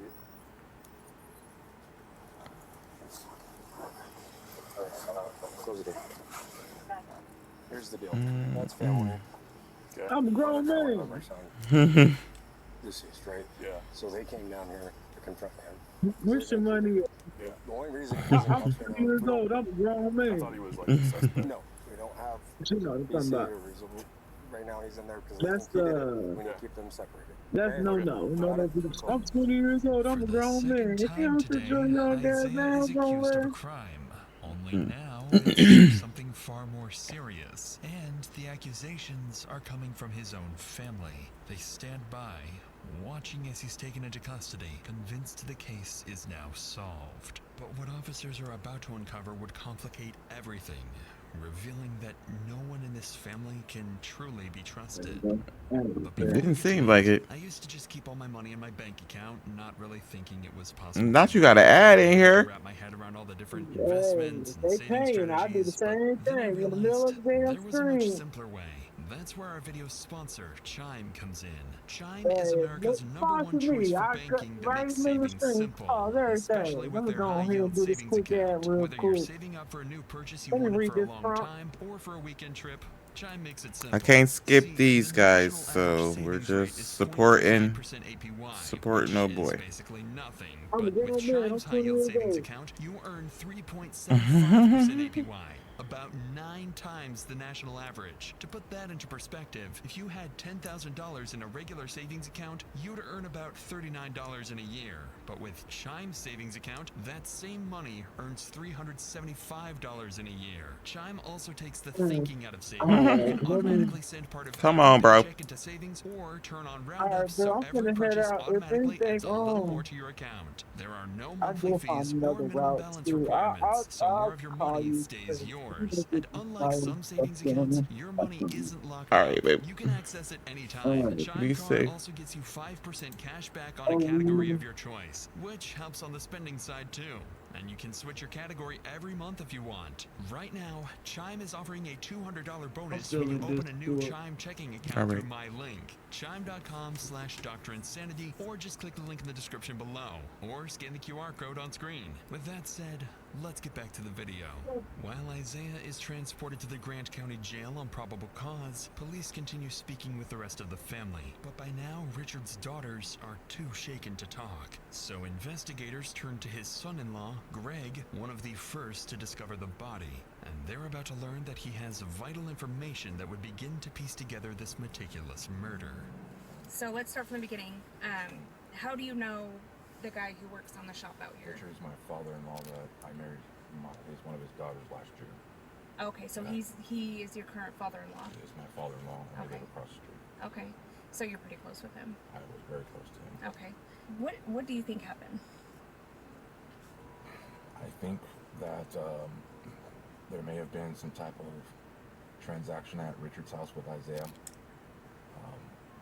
I don't know exactly the full details of what's going on with him, but I know he's been having issues, paranoia issues and things of that nature. What do you mean by transaction? Like, is it like an altercation? Yeah, what I think is Richard's, he's old school. He's not into the whack tobacco or the marijuana. And I think maybe he confronted him. Somebody said something about the tarp that you saw. Yeah, we had a tarp at the house, and I'm not saying that's the actual tarp, but I know that it was a brown and gray tarp. That you had at your house? That we had at our house, and it was sitting right there, and really by my truck where the barbecue is and stuff, and I haven't seen it, so I don't know if it blew away, I don't know, but it is missing. And sure enough, when the family began digging, they discovered Richard's body had been fully wrapped in a brown and gray tarp. With that tarp belonging to Greg, it now raises two possibilities. Either he just incriminated himself, or whoever did this used it specifically to frame him. And Greg has his own theory about who may have set him up. Isaiah? He's been acting pretty strange lately. You've met Isaiah? Yes. Has he ever been to your house? Yes. Okay. And the last time he was there, he was super paranoid about everything. Does he drive Richard's truck very often? Everybody drives Richard's trucks often, to be honest with you. Okay. People drive them all the time, but I do know that Isaiah was pulled over today, I want to believe. Yeah. In Moses. You had mentioned seeing tire tracks, is that correct? Correct. going into the grass. Going into the grass. Yes, sir. Tell me about these tire tracks. I seen it appeared either somebody was backing in or somebody had turned to the right, I believe. Okay. And I seen the tire mark going into the grass, and I seen, that's when I seen it, and then I noticed the hose and everything, like I told you. Is it common here on the property for vehicles to go into the grass? Negative. He never goes on that grass. According to Greg, Richard's truck was shared and often driven by multiple members of the family, my fault, y'all. which immediately complicates things, as the tire tracks officers identified at the crime scene no longer point to a single suspect. But just as leads begin to run dry, officers would learn that the search warrant for Richard's home has finally been approved. So detectives quickly wrap up their interview with Greg and head straight back to the house. The moment they step inside the home, the detectives notice a strong scent of bleach in the air.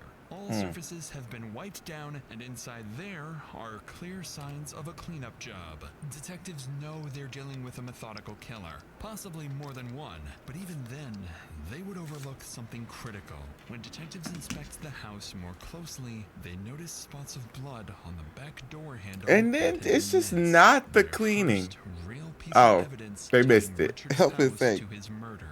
And then they stumble upon something even more significant. A knife hidden in the living room, still in its sheath, marked with visible red stains. Whoever tried to erase what happened here didn't manage to get rid of everything. With the scene processed, all evidence sent for forensic analysis, and the family dispersed, the focus now shifts to the man back at the station. Since his arrest, Isaiah has refused to cooperate, but now as officers return to confiscate his clothing, they're about to discover the most crucial piece of evidence may have been right in front of them all day. Okay, Mr. Thomas, can you take off your shoes?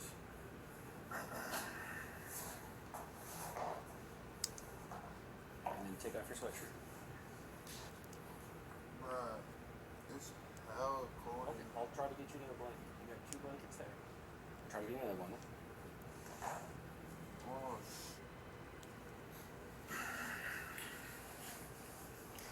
When officers hold up Isaiah's shoes, they notice they're covered in dirt and possibly dried blood. It's the first and only detail that could place him anywhere near the crime scene, but it's far from definitive. With the day coming to an end, investigators finish processing their findings and prepare for tomorrow, hoping they'll finally be able to answer what really happened to Richard. As for Isaiah, by continuing to refuse to speak, he has effectively handed his fate over to his family, who have already begun forming theories and accusations, with even the closest relatives ready to completely... Not everybody. The next morning, after nearly 12 hours of detectives digging through the family's past, troubling rumors begin to surface, alleging Isaiah might have been involved in an old cold homicide case that remains unsolved to this day. Detectives also hear whispers that Isaiah's own parents My stomach is may doing have the helped cover it up, most. and may have Ridiculous. known what happened to Richard long before anyone else. My girl, be for real. These are You are not that serious hungry. allegations that detectives will need to explore carefully. But right now, their immediate priority is uncovering what truly happened to Richard and who's responsible. To do that, they begin calling family members into the station for formal interviews. The first to arrive is Isaiah's father, Anthony. Among many other details, detectives need to address one critical question. Why was he so quick to suspect his own son? Was it simply a gut feeling, or did he know something no one else did? Everybody said it was Isaiah.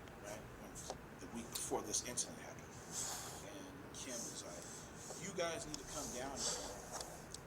And Isaiah's acting crazy. We go down there and we walk in the house. And as soon as we get in the house, he's like, he has this big bag of weed that you could tell that he got from like the dispenser or whatnot. It's big. On my eyes, it was about this big. Yeah. What the are you doing here? Like, this is what you kicked me out the house for, right? I was like, yeah. He says, what the are you doing here? This has nothing to do with you. And I was like, listen here, man. Your aunt's scared because you're wilding out up in here. So then I'm looking at him, and he was like, Sam, am I? Say I am. He's got a butcher knife like this, and he just likes it, but he's like crying. Say I am. And say this, if he had got me, it would have been all of us, So I just said, I'll leave. Where did I mess up, as a father, did I do something wrong? Like, what did I do? Because this is not, he was just like, you're the best dad ever, man. I couldn't ask for a dad, man, better than you, man. It's kind of like, you did everything right. You're a great dad, man. And then Kim's like, busts out crying. And then he's just like, get the out of here, mother. I'll kill you. Naturally, this account from Anthony catches detectives off guard as they realize the incident may have foreshadowed everything. So they pause the interview and look into it, confirming that it did in fact occur. 1 week earlier, police were called to Isaiah's aunt Kim's house after reports that he was experiencing a manic episode. And as detectives review the body cam footage of that incident, it quickly becomes clear why the entire family believes he did it. He's got the knife with him? Yeah. Okay, what's his issue? Like, do you guys want to just stay out here? I know he's your son, but we just don't know what the situation is, right? Isaiah, do you have a knife on you? Do you want to go down to the ground just to verify, man? Hey Isaiah, we're gonna put you in cuffs, but it's just for our safety, okay? You're not under arrest. We just want to make sure you're okay, okay? You want to go down to your knees, man? Put your hands behind your back, man. Can you put your hands behind your back? Again, you're not under arrest, okay? Just doing this for your safety. Is it recorded? Yeah, you're being recorded on the phone right Is it supposed to be red when it's recording? Yep. See how it's blinking red? Okay. Yeah. Okay. You want to walk over to our car, man? We're going to figure out what's going on and kind of just go from there, okay? When officers detain Isaiah, they find him in tears, struggling to hold himself together. And as they pull him away from his family, he's about to tell officers something unexpected about himself. What's going on today? I'm just going through a lot right now, so. Okay. Do you have any plans to hurt yourself or anything like that? No, I mean, I guess everybody do, you know, but I mean. Do you have any plans to hurt yourself today? Not today, but this past week. Having a rough time. But it's all good, bro. I'm bounce back, bro. I'm gonna shake back. Yeah, but it's all good, bro. I'm gonna shake back again. Yeah. And again. And again. Do you want to go to the hospital or anything like that? And again, huh? Do you want to go to the hospital or anything like that? Nah, bro. It's good. Like, I'm good. So what was the deal with the knife? I got a swisher in there. It's a blunt, basically. And I use a knife and I split it. Cut to take out the tobacco to put my weed in. Okay. At first. Okay. Then me and my aunt started arguing and the knife was on the table, so. And you decided already? It was already there, and we started arguing. I wanted to leave, but she just. It's not that big of a deal. I was a good person, bro. No one said you're not a good person. I've never met you. I'm just saying, bro. Like. What happened? I just like, bro. Clearly, there is sympathy in the officer's voice as he realizes the man in front of him has been dealt a very difficult hand in life. And although Isaiah downplays the incident, in hindsight, it would read very differently. Because perhaps this was the last and only time something could have been done to prevent the tragic fate of Richard Andrews. That was before he After killed the analyzing grandpa. the incident Damn. and forming a clearer picture of Isaiah, detectives return to finish their interview with Anthony. Through his Not they account, could. it becomes clear he believes Isaiah's issues stem from two factors: prolonged marijuana use and repeated head trauma from his time as a wide receiver. This babe said it. Notorious for heavy It's the hits head. and It's the head. Anthony also goes on to clarify Head details about his son's mental state, trauma. making it evident No, ain't no that his goddamn initial marijuana use. suspicions of Isaiah were rooted in his son's increasingly unpredictable and volatile behavior.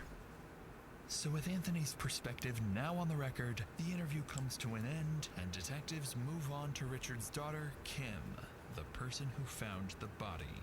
Kim goes on to explain why she immediately suspected her nephew Isaiah, pointing to his history of violent psychotic episodes, including pulling guns and knives on family members, as well as his white vans covered in dirt, something she says is highly unusual for him.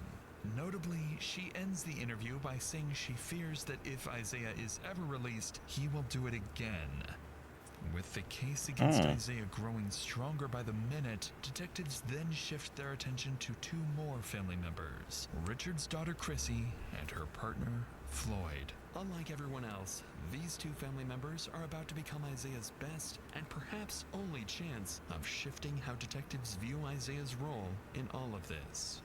It's hard to kind of start this off, but as far as would have been your father, right? Yes. So I find out that they find my dad buried in the back of his shop. I already knew. I told them, why are you letting that motherfucker stay at my dad's house? You know he's gonna kill him. So I know you have questions for me, and then obviously I have questions for you, and I think they're both geared around the same.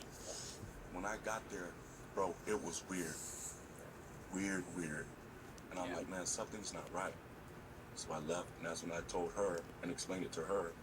I even knew something was wrong before he had his episode. I said, something's not right with this kid. Something, hey, you guys might want to be careful. Sure, as soon as we leave, all hell's break loose. Explain to me now the background, how you knew something weird was going on with Isaiah. Because prior to this, he was staying with us. And I'm not exactly sure what happened, but he starts a conversation with my son. He pulls out a pistol from his drawers. Isaiah. From his drawers. Down, I got back hold of my sister Cassie, and I said, you know that boy is sick. He's beyond therapy. He needs fucking help. Like, he needs to be medicated. The thing, like I said, the only thing that just bothers me the most, that kid was not clean at all. He wanted to make an attempt. He'll drop something on the floor and just walk away from it and leave it there. And usually I'll even ask, hey, where's Richard? Because I'll say hi to him. But for some reason, it's just the atmosphere was just, I'm like, all right, something's wrong. So I got on the phone with her and I'm like, oh, he's still wigging. He's wigging hard. And I said, your sister's tripping. I said, your sister acting like she's scared to death.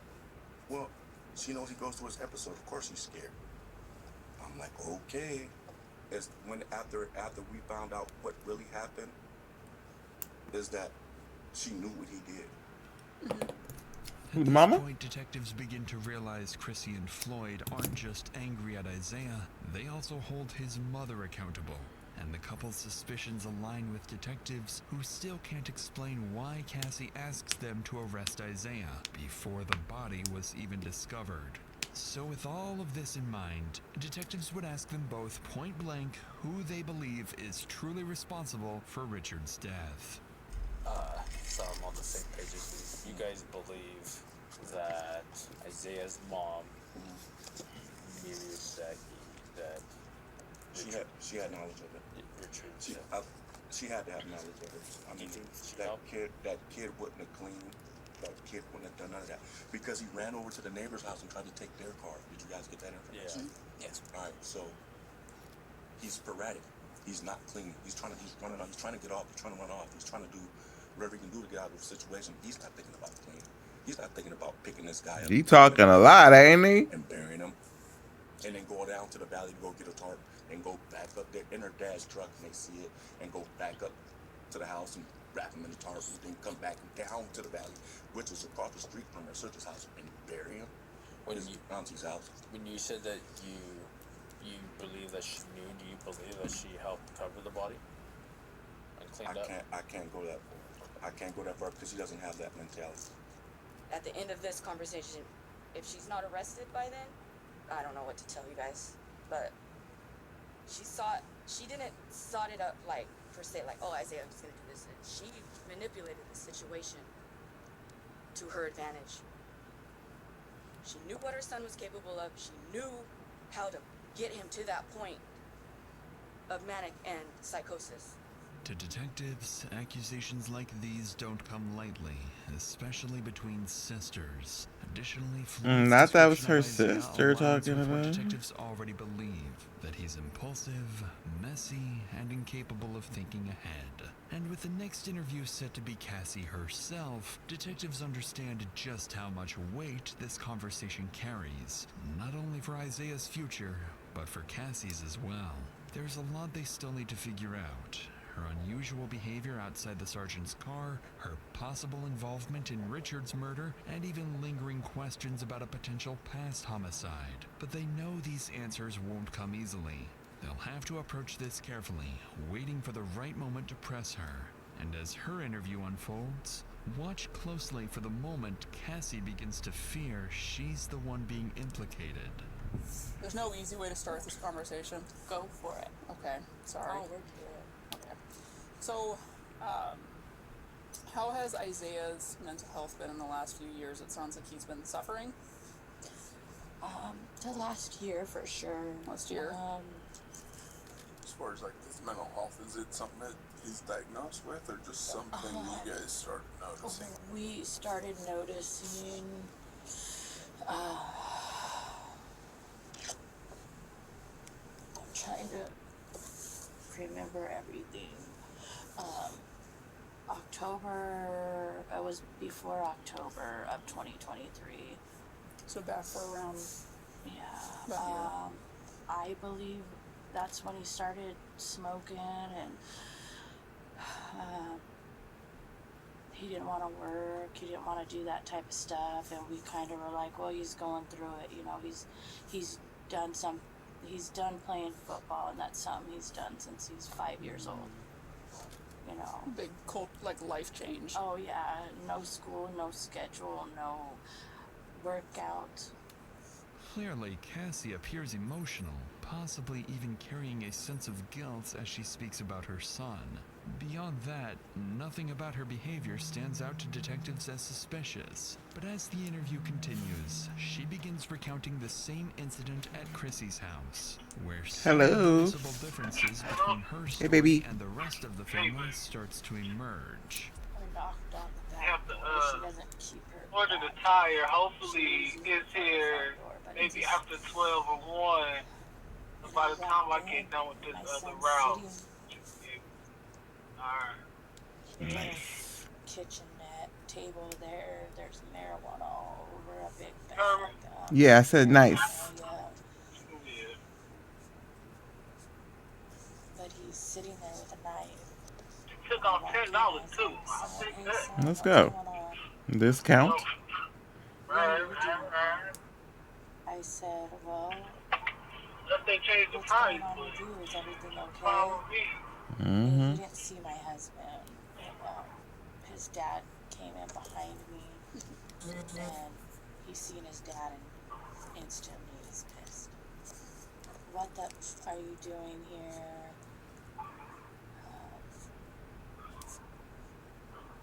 But he hadn't gotten up yet. Like, he was still sitting. Where's the knife in perspective? Like and he's sitting and he has it in his hand. He's not. Is he like you're doing right now? So he's just sitting back in the chair. He has it, and he's like trying. He's like, "What are you doing here?" And we're still kind of standing at the door. And when he seen my husband, he got even worse. Yeah. Who effing called you? What are you doing here? My husband looked at me, and he stood in between us, and he said, get out of here, and go call the sheriff now." While retelling the story, Cassie appears far less disturbed by the incident, despite it involving her own son.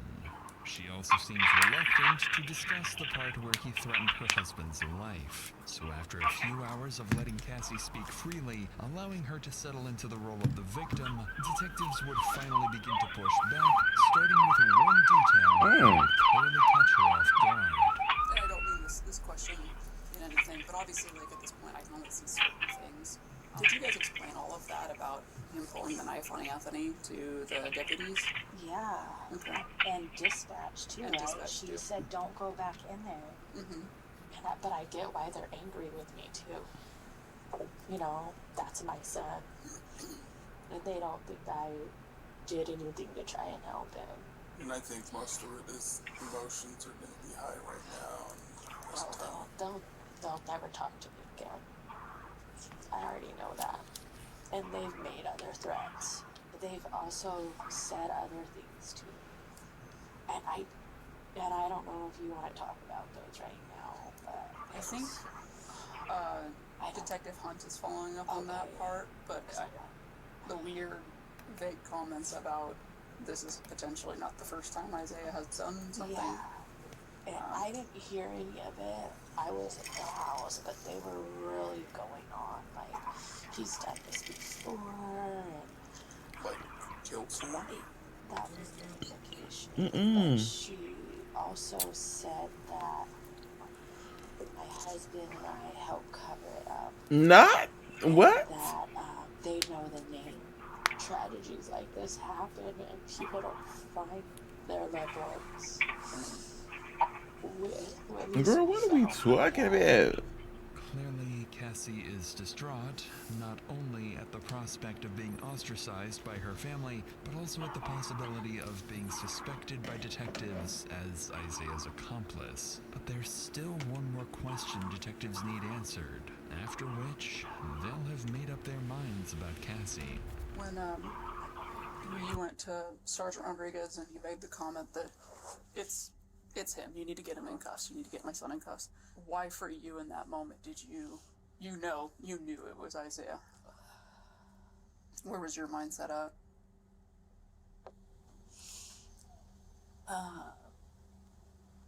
I know I'm asking you to explain like a gut instinct. It's just... I was just the things he kept saying, like, you guys, why are you pressing me? He's like, he's gone all the time, weeks at a time. I said, how long has it been since you've seen him? And he's like, a day and a half.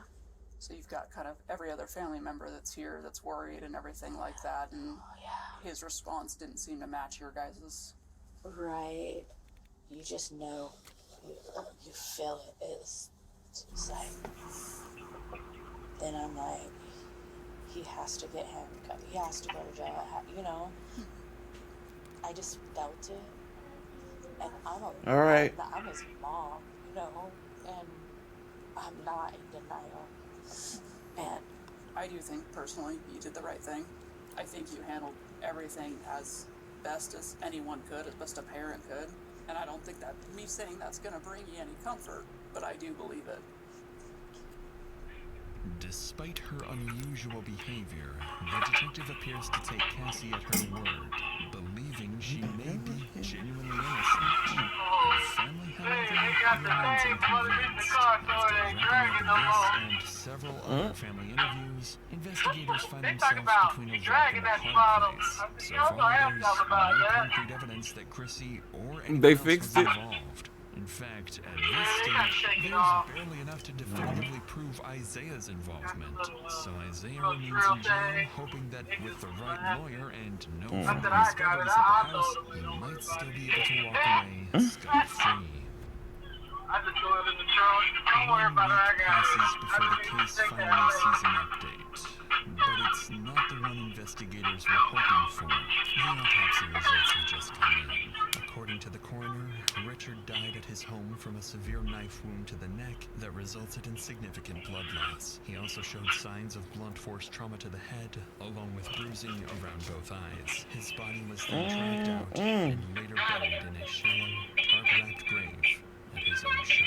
But even with these horrific findings, it says little about who was responsible for Richard's death, other than suggesting it was someone deeply disturbed.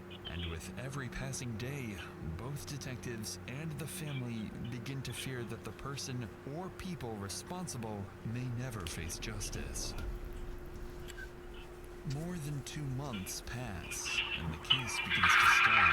But then, investigators catch a break. They receive a major update from the jail where Isaiah is being held. So detectives rush over and meet with one of Isaiah's fellow inmates who has some very interesting information to share. First off, we're not here for your case. You're not in trouble or anything like that. Just about a different case that we wanted to talk to you about. With Isaiah Thomas, how does he act in there? Crazy. This is kind of like mine. Yeah. What kind of stuff? Oh, that ain't getting done. They want me to fix it too. That is not getting done. Oh well, I better just go ahead and take my time. That motherfucker, the express delivery ain't getting express delivered. What have you heard as far as his case? I don't know if I get packages like that. 3 struggle.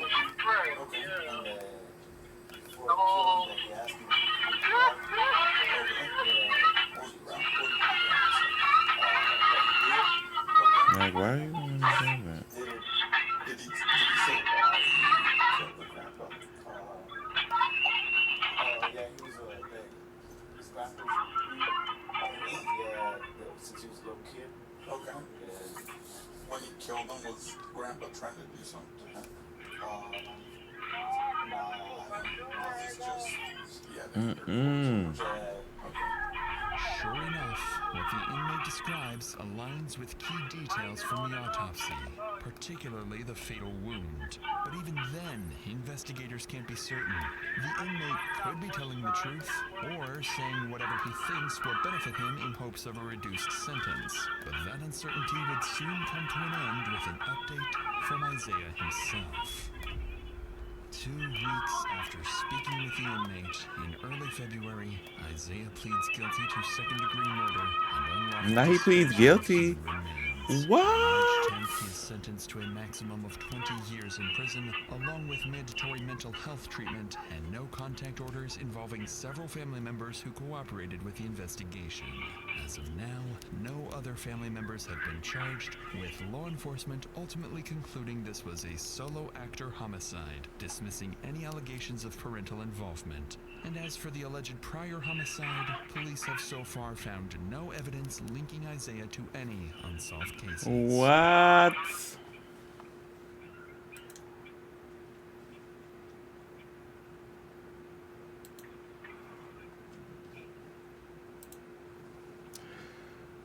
Bro, he killed his own grandpa. Made them do all of that just to confess. What in the hell is that? This is 17-year-old Elizabeth Baldwin. I didn't ask you to do that.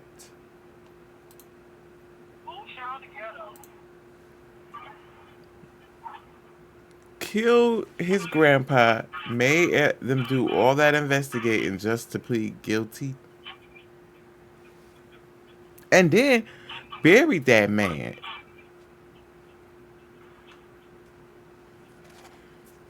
Mm-mm. Bro. That's crazy. Work. Mm-mm. Mm-mm.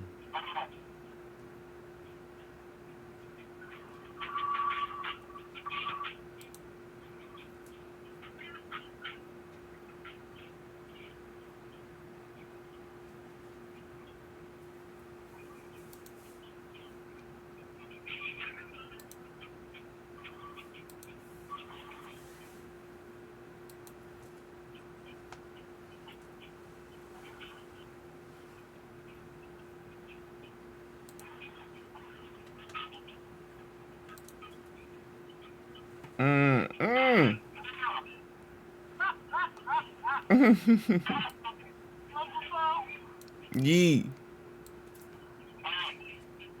Let's see, where can I put y'all? I can put y'all up here. Mm-mm. Killed that man.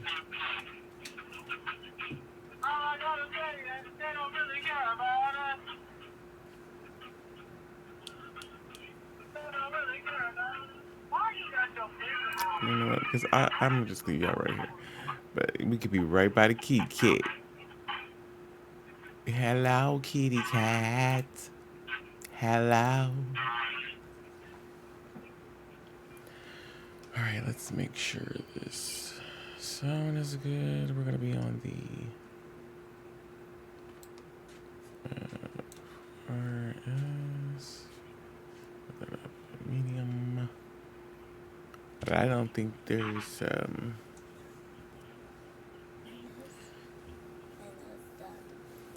good. Get ready for school.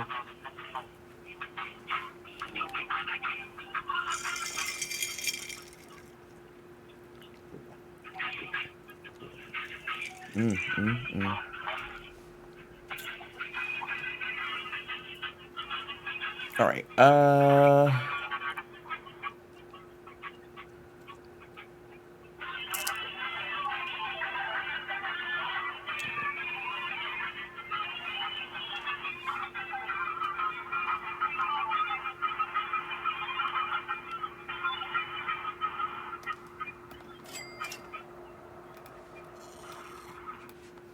We might be able to do this express delivery.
Bite.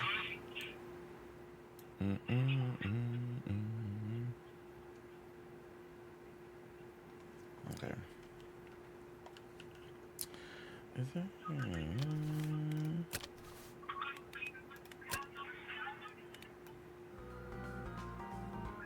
we get a little bit of the music. It's not. That shit was all the way down. I'll do a little bit. Okay.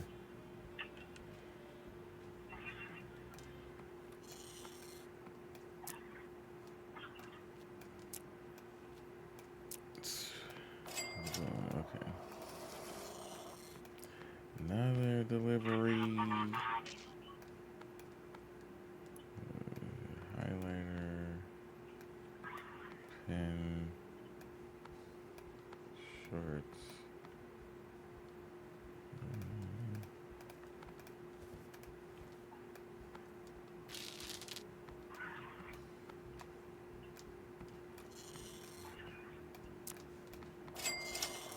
What? Chemical? What was chemical?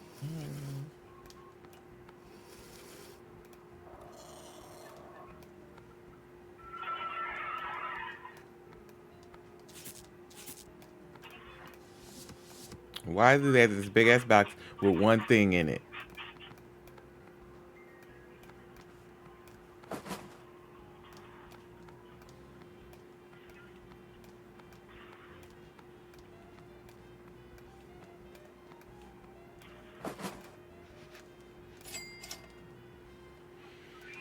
One thing.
Yay, I did it.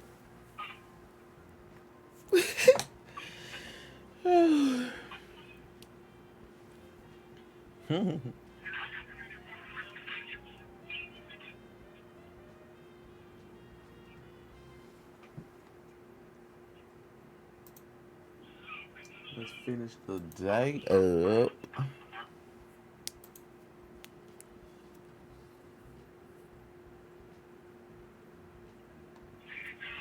Mm-hmm.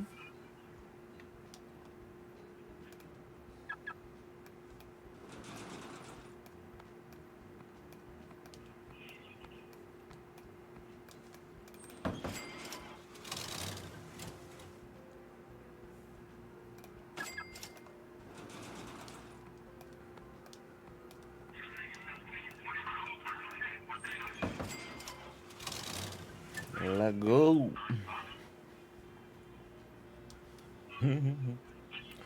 We made $2,000 today. Let's go.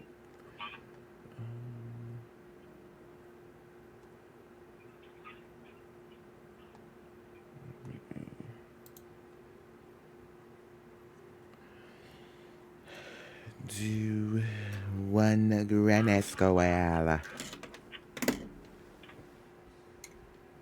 Try multitask. So I want to finish my project.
Free money, free money. Mm.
Get back to the game now.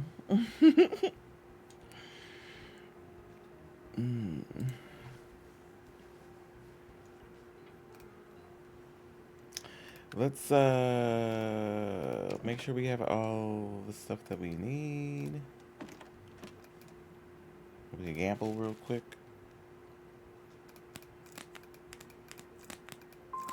Hey, let's go. Okay. Oh, we're gone. We're done for the day, so let's just make sure we stocked it.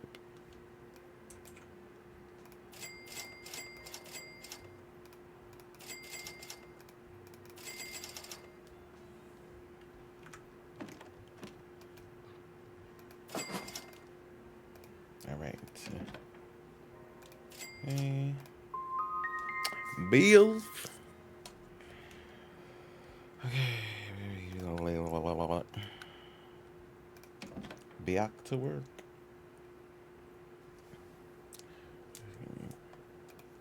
It's gonna be an express delivery. Oh, it's not.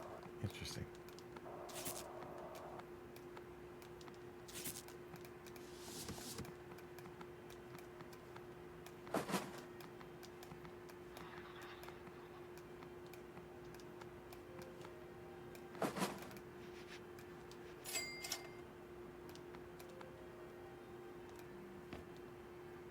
What's going on, Juice? How you feeling? Good morning. Morning, nigga.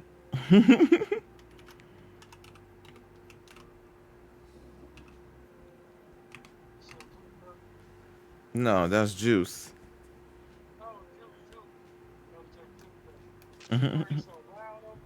Oh, cause I said, "What's up, nigga?" That is her tagline.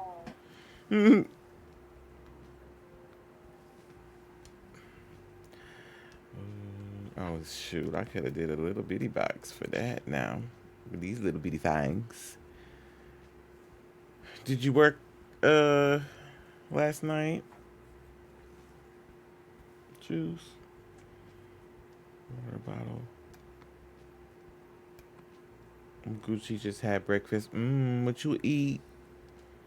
My stomach was over here yelling at me, but I'm like, you know what? I'm not gonna give you nothing. You can take this coffee and this protein shake and be happy. And shut the hell up.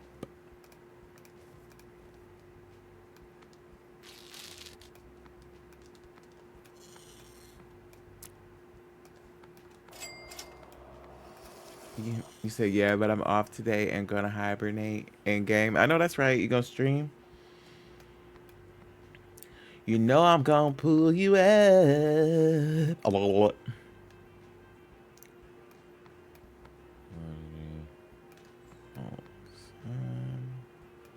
kids book and a shirt. I almost overlooked that shirt. Not gonna lie.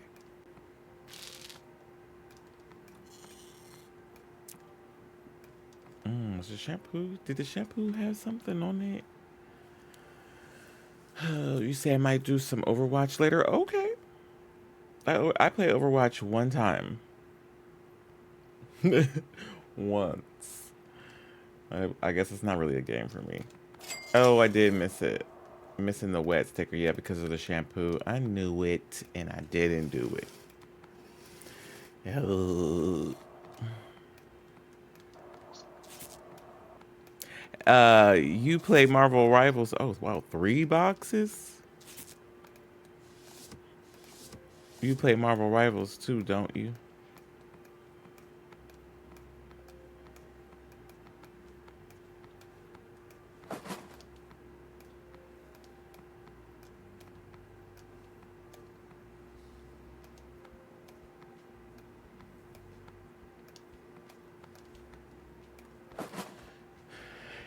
Hero shooters can be hit or miss. Help to have homies coach you through it, though. Yeah, I was gonna say, because isn't that like the same? Yeah, Rivals is a vibe when it's not pissing you off. I don't play that, but I'm like, isn't Marvel Rivals the same as like Overwatch? Wouldn't you put that in like the same category of game?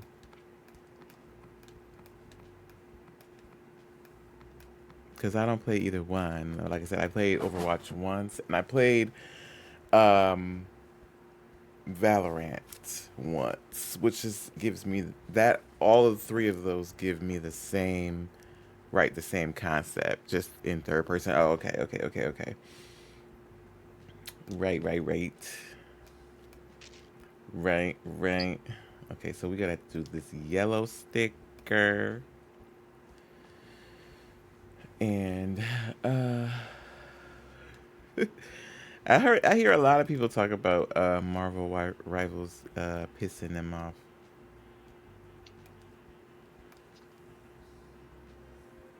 But you know, it's like love-hate relationships, I guess. Cause you know, I have games that make me do that, but then I'd be like, back on that bitch again, Call of Duty. He said it's all about team synergy, and folks will sell you out to do their own thing. Yeah. Is there comms in there though? Like, can y'all talk in the game?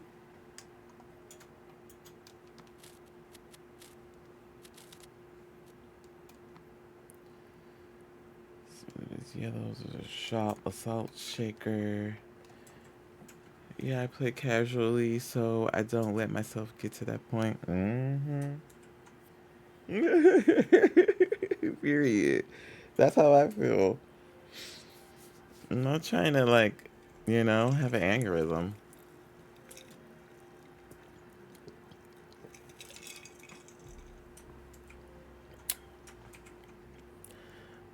So that's then it's gonna be yellow and the red sticker, small notebook, acrylic paint. Okay, then we have the orange and the purple sticker. Pretty much every damn sticker. What'd you say, babe? Thinking and talking out loud. Oh, okay. I'm hoping they keep this shoe close to my Raincoat, route. baseball cap. Okay, so we need purple, orange, yellow, and red.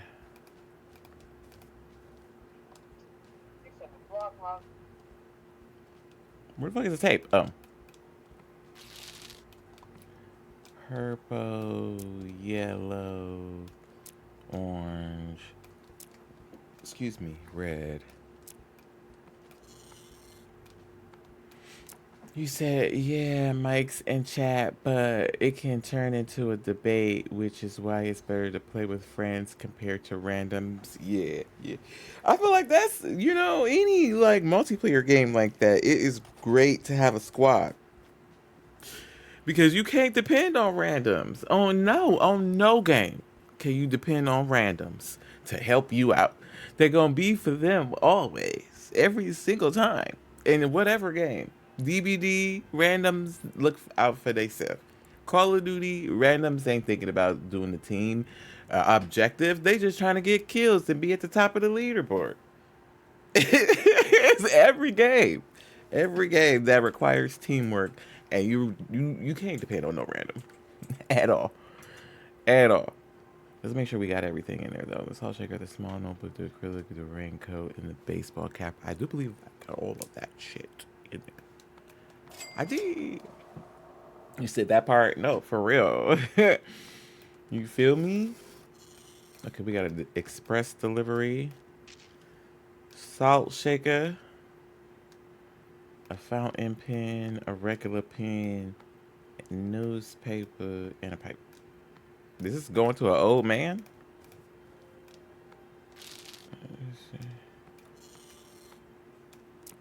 I don't think it was. Oh, I read the salt shaker. They was almost about to get me.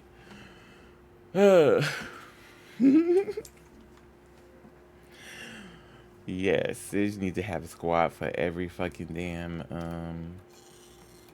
multiplayer type game. Another fucking express delivery. At least we got everything on here. Okay, history book. The chemist. Magnifying glass. So that's red sticker. Bonsai tree. That's green sticker. Eraser. And the fruit of our sons.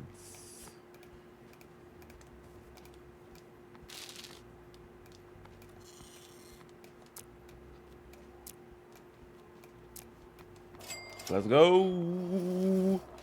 You said it's funny because you can always tell when COD players hop into a new game because that's the first thing they try to do with every shooter. Oh, try to be at the top of the leaderboard. Don't be talking about the sweats.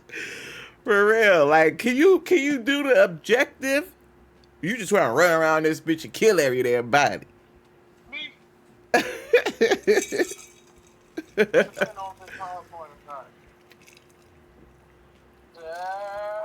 I mean, because if you main Call of Duty, that is basically the objective. You know, I mean, even when it's saying like, okay, demolition, for example, even when that is the objective, you only got 3 people out of the team. That's maybe 3, probably 2 people that's actually trying to go plant the bomb or defuse the bomb, and everybody else is just trying to go kill people. I know. You know what I tried to play last night. I think it was last night. Is that one safeguard? I think it is with the robot, and you had to, like, stand by the robot to get it to go to the opposite side, and then that's how you get the point. When I tell you the damn teammates that I had was not doing that, I left out of that game so fucking quick. I'm not about to do that. I'm not about to do that. I'm not gonna. No, no, no.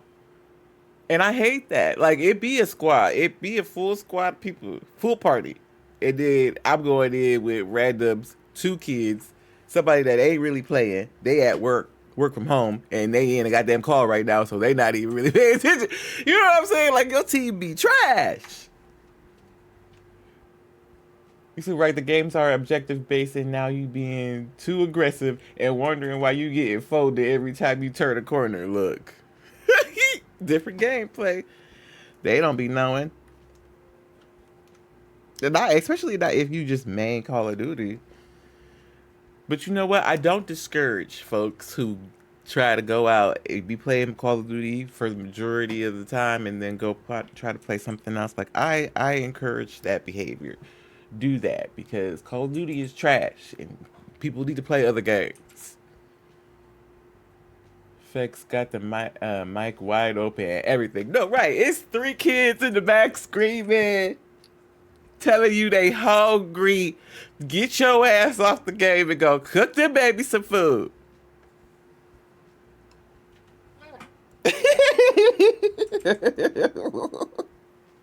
You know when the mic be open, that's what you hear. You hear them arguing in the back. Old girl gossiping.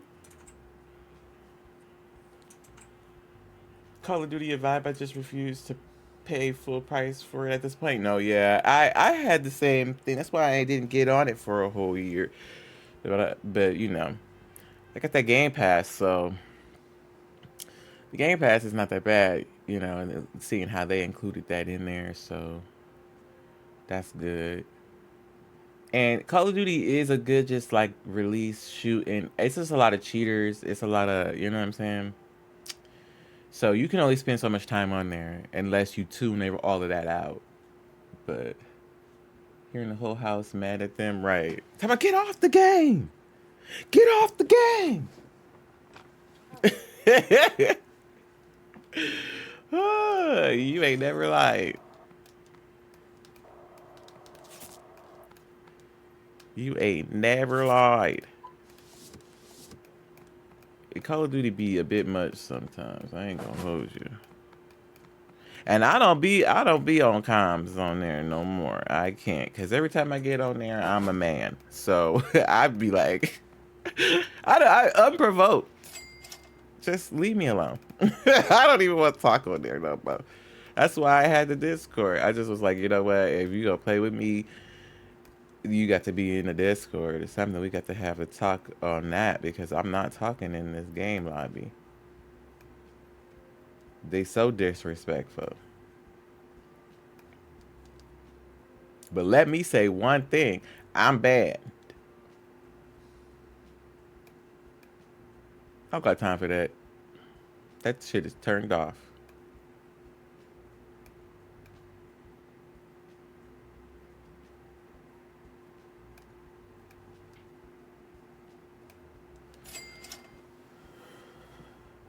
He said they have made it so easy to cheat on console too.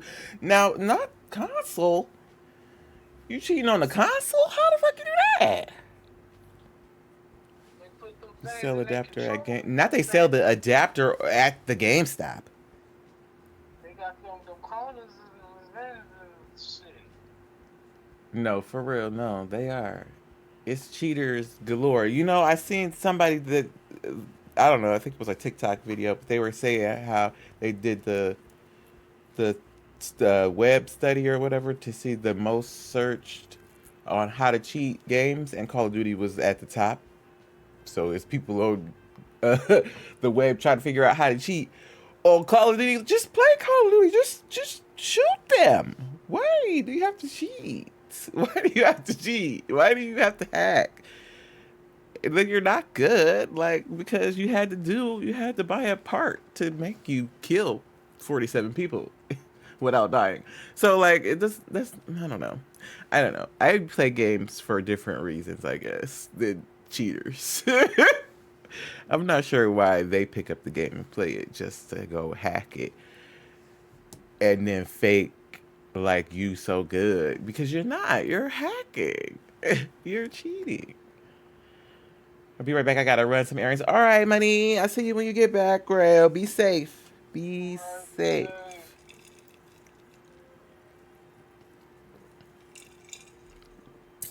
So I was playing with someone on Arc Raiders, and they legit were struggling and said, "Hold on," flipped a switch and was gliding across the map and not missing a single shot.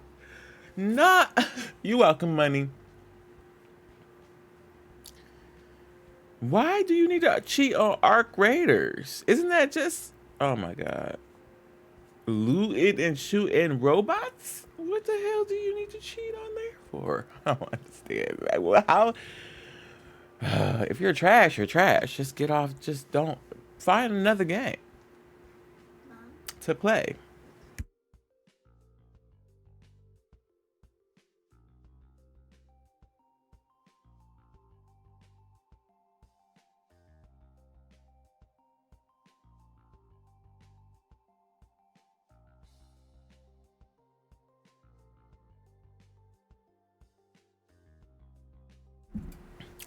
Most of them are farming for content, to be honest. Yeah, but then that's like fake. Like, you know what I'm saying? It's not real. You're not really this good, which makes it to me in my mind, if I was to find out like you're hacking, not legitimate, right? Like I would be like thinking you good and you're not.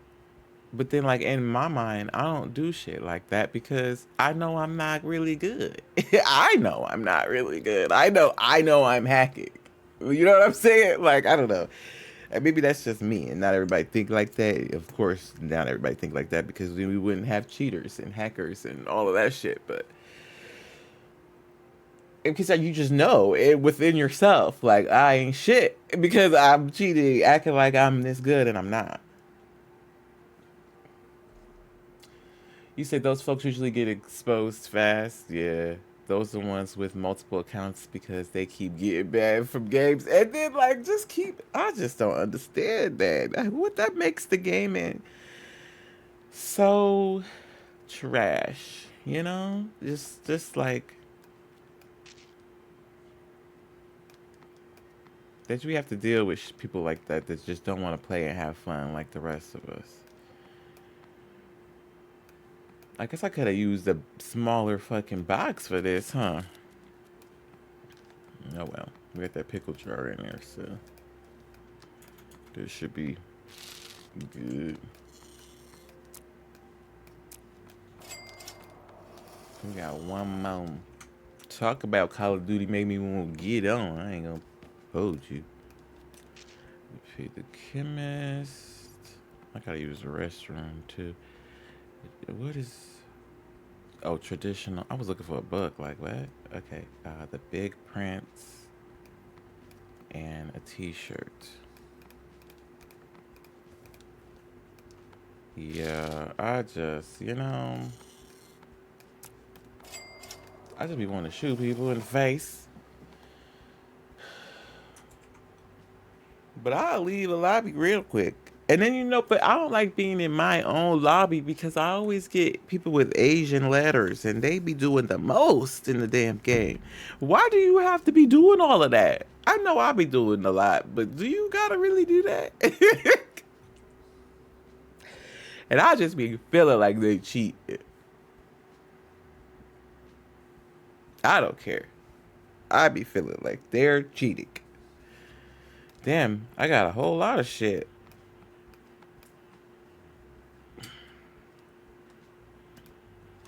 left over.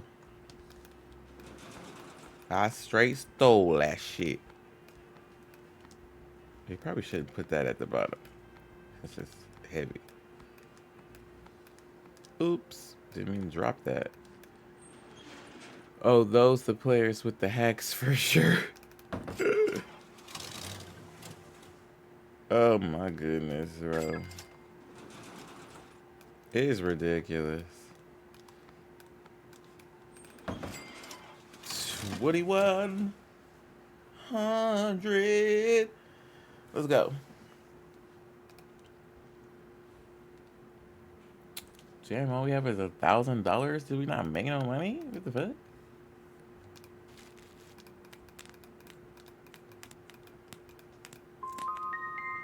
They ain't gonna give me no money on that one. I should probably do that in the beginning of the day, huh? Probably. Haha.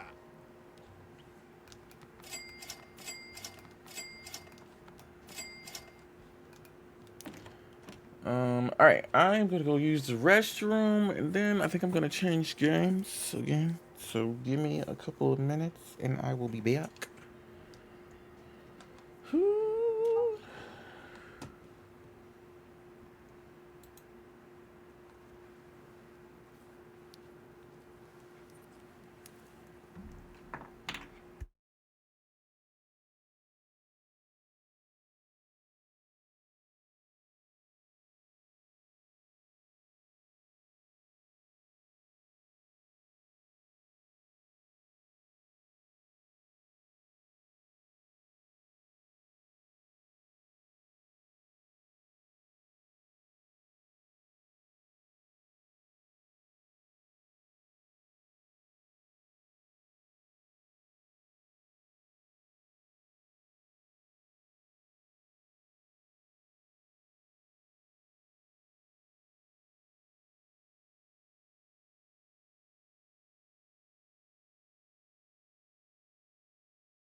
Okay. Ooh.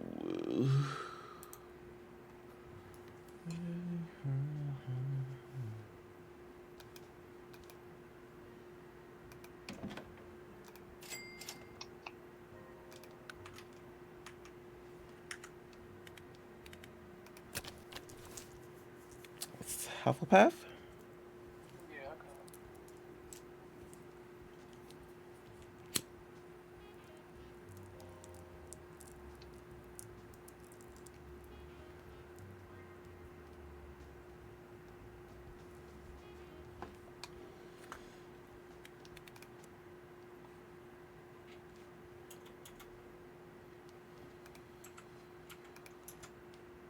I'm gonna play a little bit of COD until I get irritated.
Don't think I'm gonna be on here long, you know, because like I said, my lobbies be crazy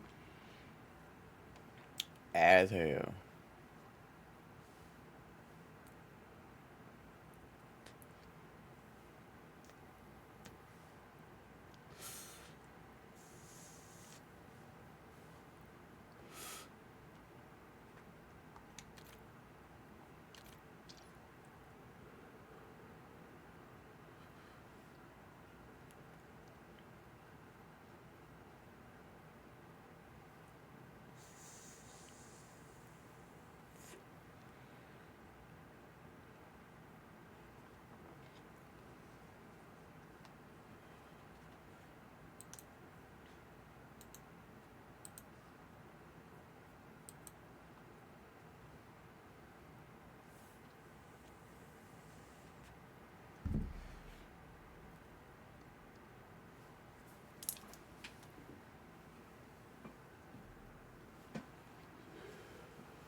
position.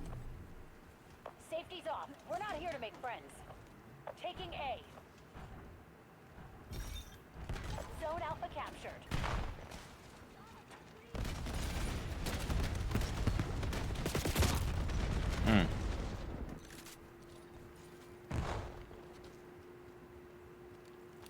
Semtex, have fun.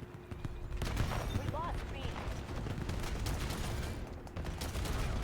Cover me. Taking the objective.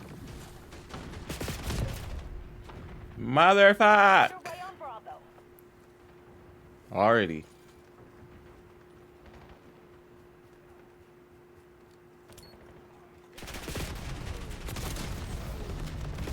Locking down Bravo. Beginning capture.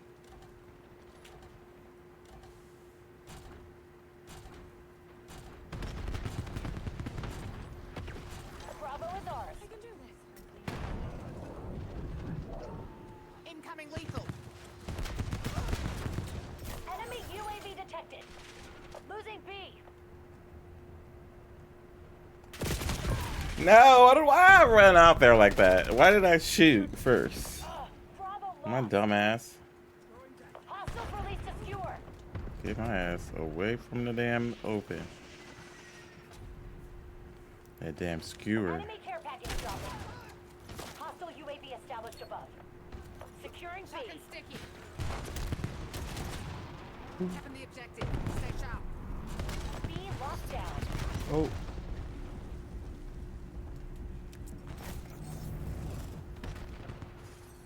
Skewer incoming. Yo.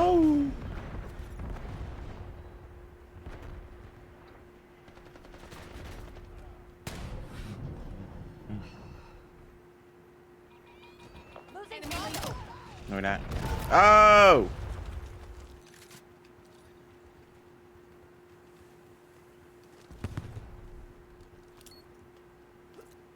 We got the advantage. Now we have to keep it. I'm staying on B.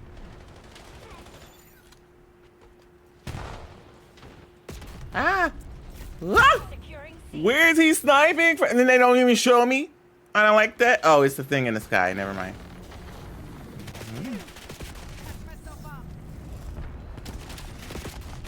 Ah! He should be dead. I'm shooting you with this motherfucking shotgun, bitch. Losing B. Incoming lethal. Losing A. Just like old times.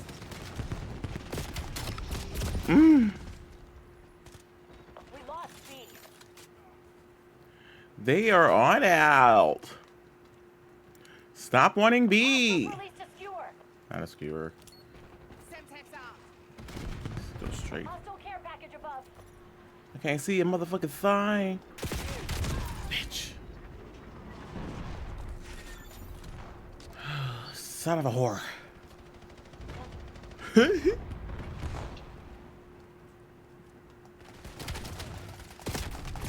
You bitch! Hostile counter UAV above. Enemy UAV detected. Bravo zone secure. Enemy lethal. Come on, stop killing me! I want to kill. Shotgun sticky.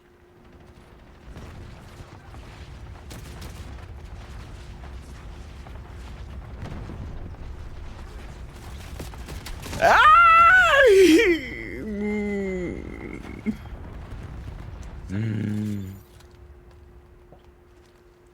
Okie dokie. Okie dokie. Not okie dokie. Semtex out. Enemy dog established on your grid. Not a joy. You're back, bitch. Not joy.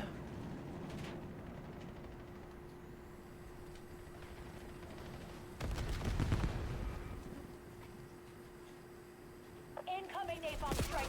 Ooh, Lord, I don't know why I went over there like that. Don't have a shotgun. What's wrong with me? Let me get it together.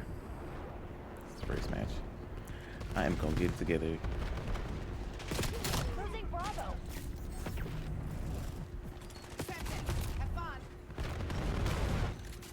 Bite.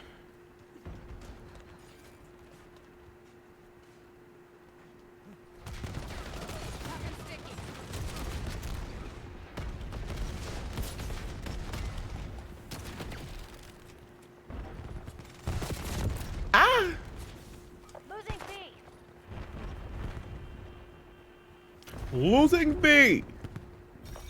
Bravo lost. Oh! Oh my god. Now I killed myself. Like, what the fuck? What is going on? I killed myself. Securing Charlie.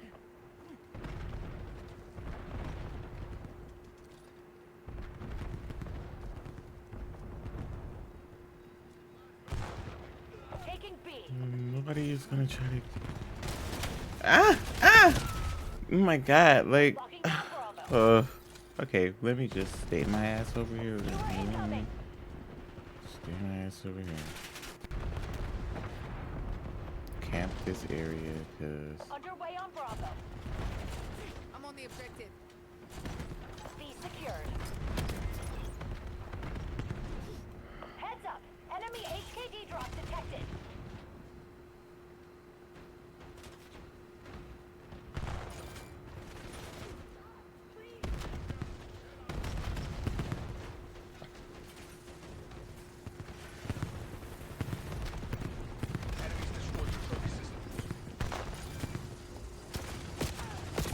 Come on! I'm shooting right at this man from 5 feet away. The fuck?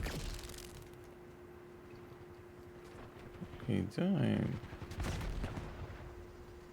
Taking C. Mm-mm. Shoot, shooby, do. Losing Bravo. Hmm.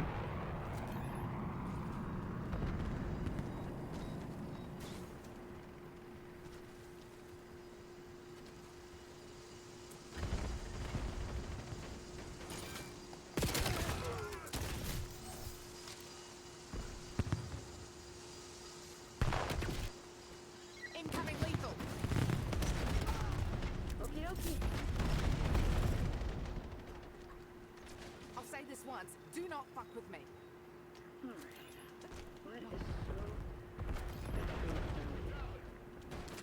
Establish counter UAV overflight.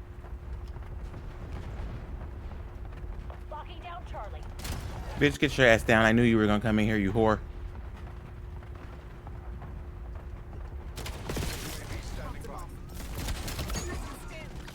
Ooh, you supposed to big kill him. Securing Charlie. That was nice though. Really.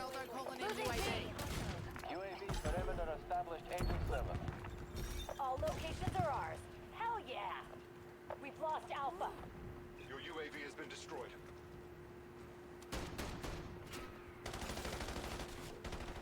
Hostile UAV established above.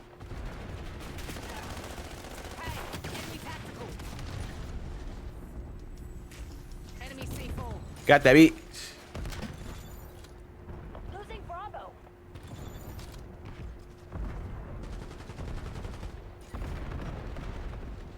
Losing B. Have fun. Enemy lethal. We lost B. Ah, I should have just slayed my ass there. The freak was I thinking? Grenade coming in.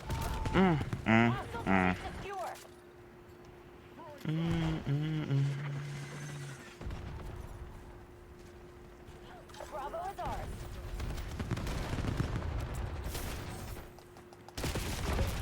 Bro. Keep it that way. Son of a bitch. Son of a bitch. Son of a bitch.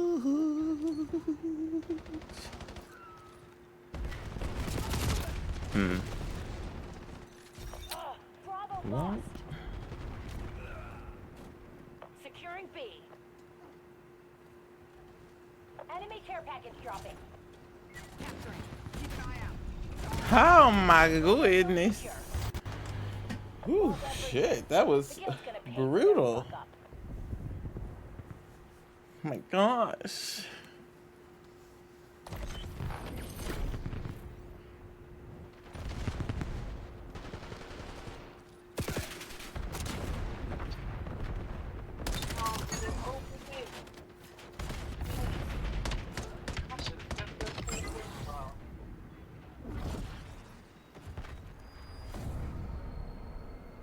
Man, they opened the damn. I knew I should have got that 10:45. About that class.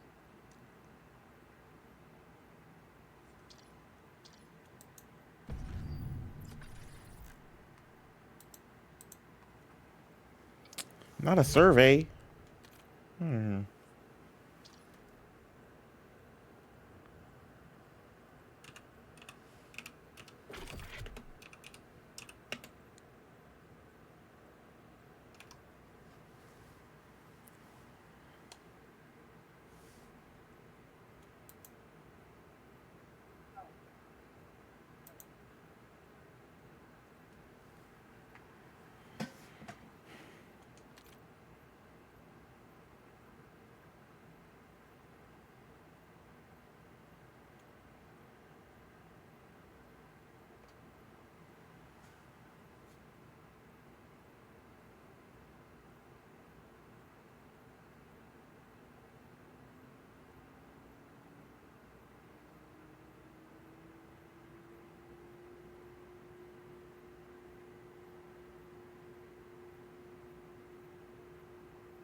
Domination. Secure the objective. Securing Zone A. Locking down Bravo.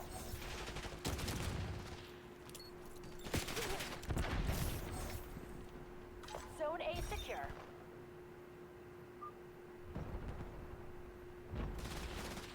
Securing B.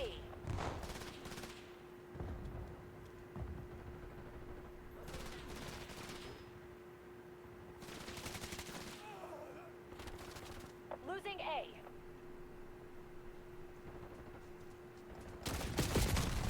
Ah, I thought somebody was. I thought he got shot in the back. Man. Locking down Charlie. Yes. All right. Taking Alpha. Good job. When's the next one again? 11. Underway on Bravo. Okay. All right. Thank you.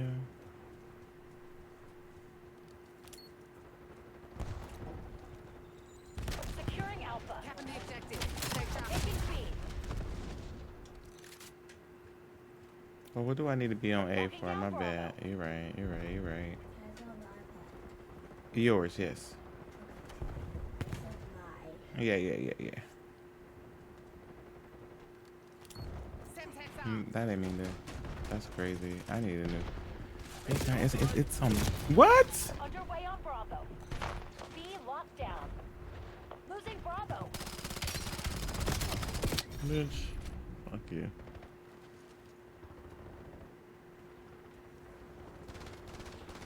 Where the fuck is that nigga? Like, I'm looking for that man. Enemy CUAV established overhead. Losing B. Dead.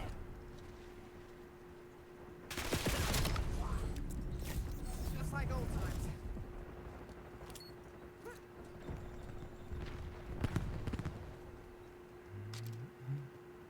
Losing Bravo. Enemy Molotov. Watch out. We lost B. What? Net call. Eyes on Napalm Semtex. strike I'm on the inbound. objective. Taking B. Get up there. Oh my gosh.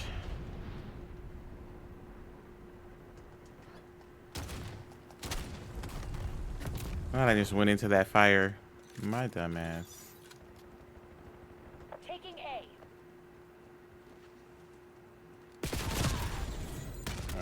Securing B. You're falling behind, Black Ops. Really?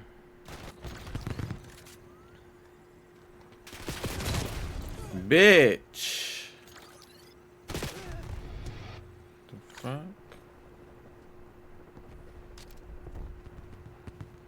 Yup, looks like change. Shit, game change. Getting irritated a little bit quicker than I originally thought I would be. Enemy UAV detected.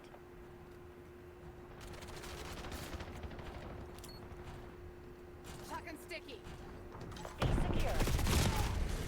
Hellstorm inbound. This bitch just running around. Losing B. Taking Alpha. Securing Zone A. Keep an eye out. They're taking C. Securing Alpha. Losing Bravo. That should have killed him, especially with the other person fucking there. Like, what are we talking about? That nigga cheating? Stay on task.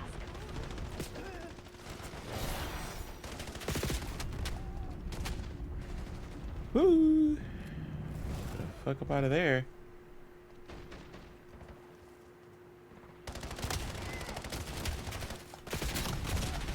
Woo! Shit. Losing B.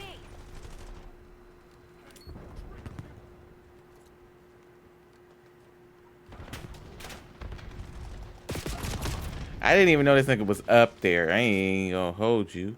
We're losing Alpha. Losing Bravo. Hostile removed. Bless you.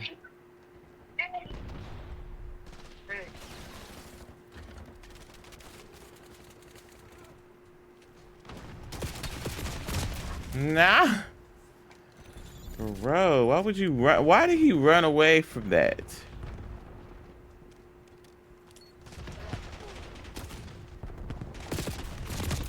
I don't understand that. I should have just left that title the way that it is, because I'm not gonna be on here. Losing B.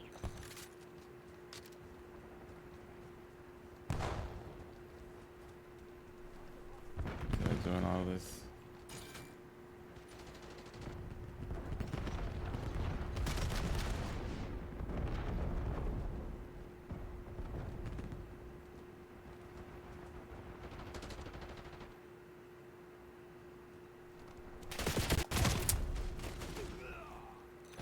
Hostile UAV established above. Yeah, I'm not about to be on this bullshit. Piss me off.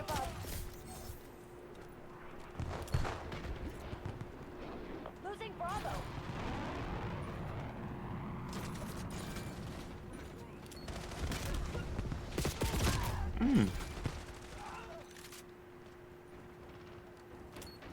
Hunter killers inbound on your grid. Bravo lost. Underway on Bravo. Release napalm strike on my mark. Enemy UAV detected. We're losing Alpha. Securing C. Taking this objective. We've lost all. Bro. Hostile UAV established above. Taking A. Locking down Charlie. My ass stopped in the middle to shoot a disabled. Okay. Securing Alpha. Taking the objective. Alpha secured. Securing Charlie. Charlie secured. We've lost Alpha. Skewer incoming. Enemy Hellstorm on the way. Enemy care package dropping.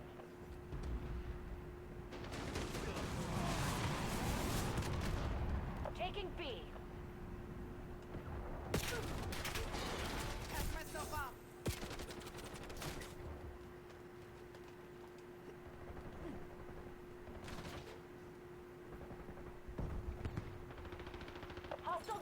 active.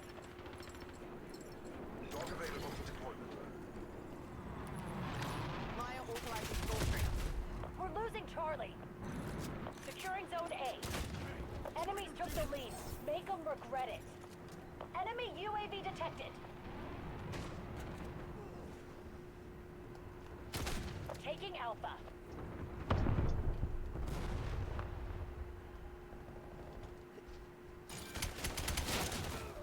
Securing B. Bitch. Locking down Bravo.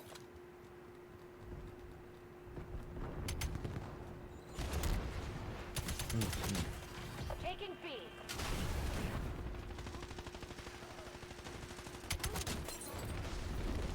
Underway on Bravo. Capturing. Keep an eye out. Enemy with Semtex. Trophy systems live.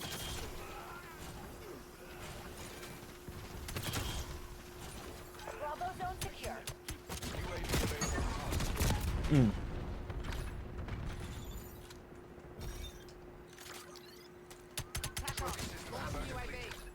UAV commencing surveillance overflight. Stole that nigga shit. Losing B.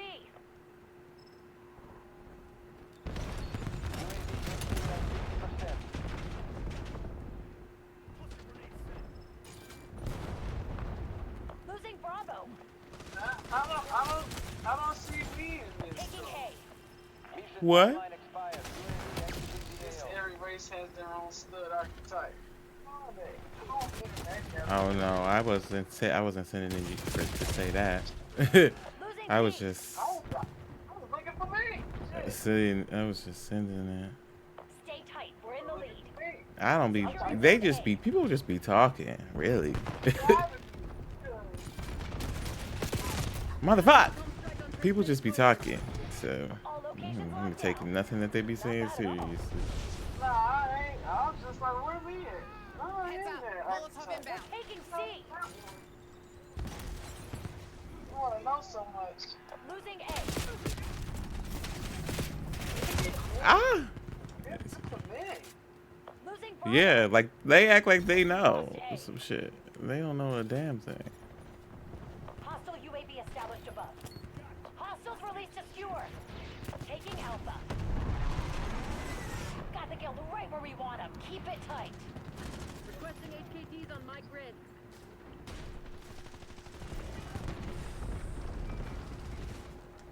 Incoming lethal.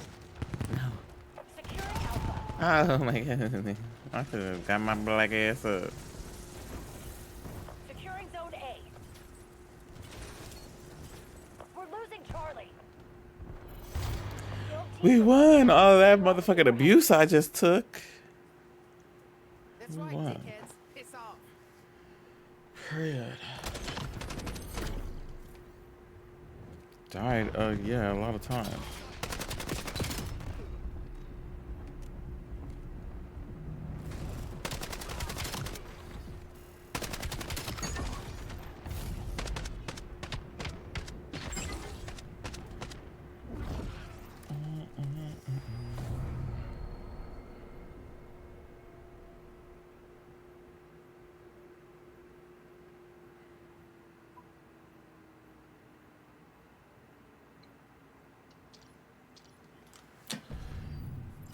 I think that's enough of this game. I don't want to play this no more.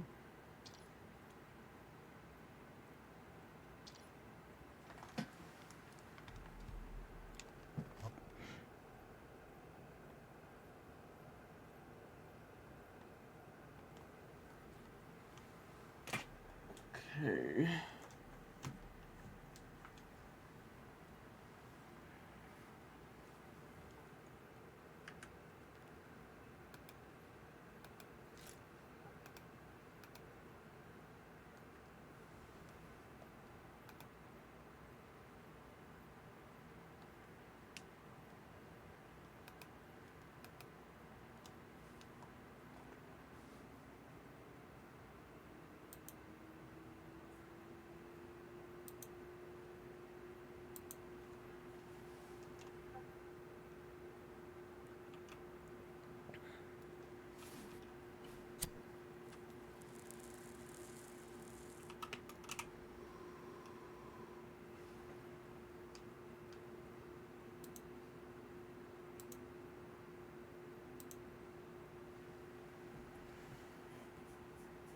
Yeah.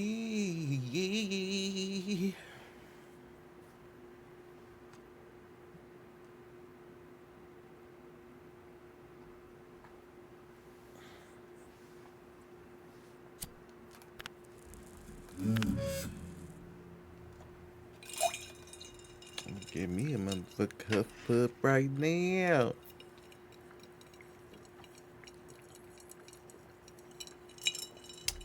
Since we checking on the dang on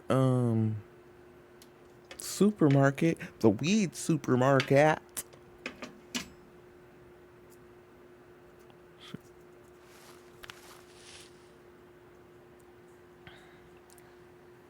I should dump this motherfucker. Yes. Bag right here. I'm gonna continue to use this. Alright, and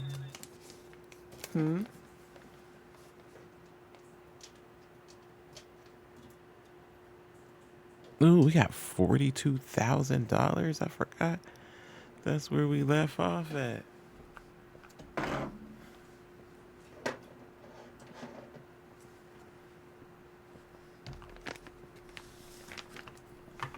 Well, let's go inside the shop.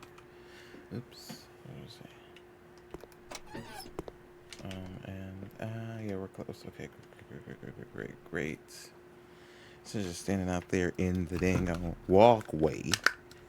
I think they had an update with this game too. Not too certain what they put in it and what they changed, but guess we'll see if we can figure it out. If we have any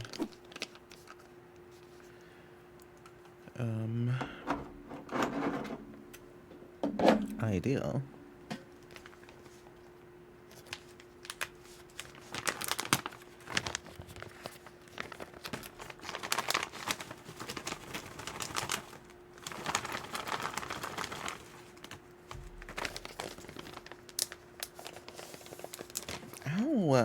Why would they put that like that?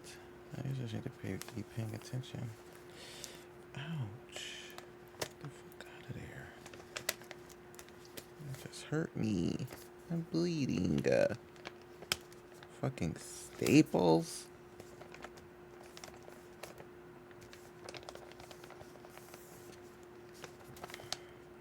Ouch.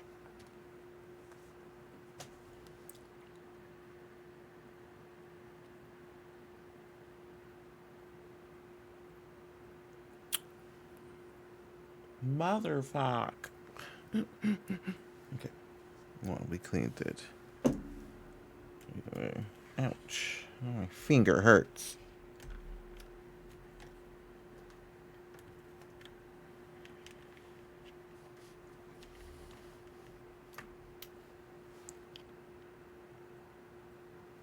I'm trying to think, do I need a band-aid?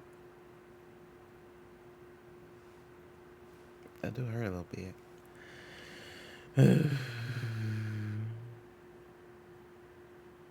Okay. Well, we just got trash just around. What do we not? Places for this stuff? Look at these people. Look at, they just left my shit, my stuff.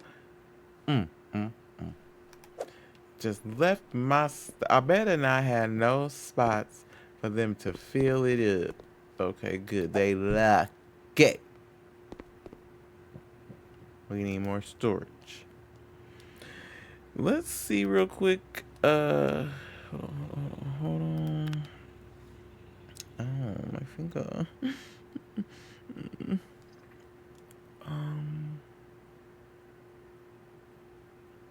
What was I trying to do? Okay, manage. Expansion. I think warehouse is complete, so we can't expand that no more, but we can get more storage racks.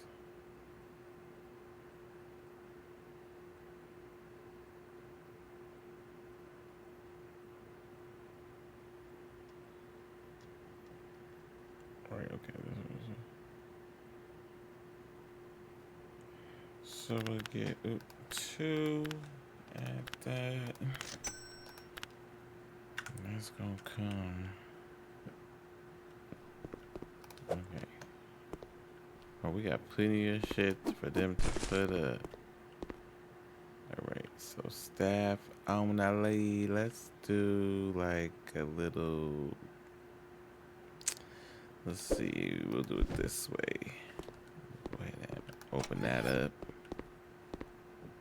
Get access to these doors, please.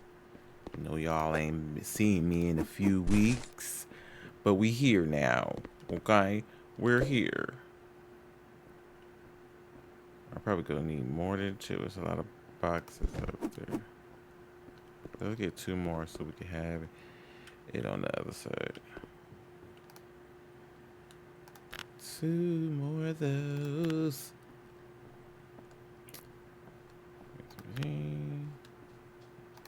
Add.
Alright, my baby got me a band-aid.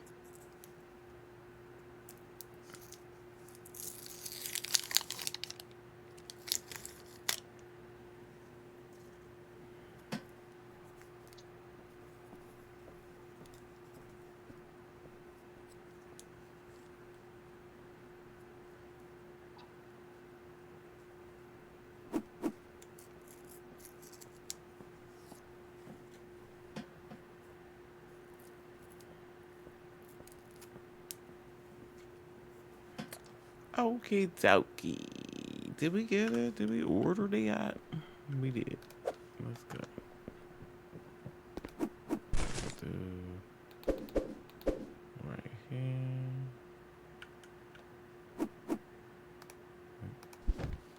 Okay, and then we'll put the other one.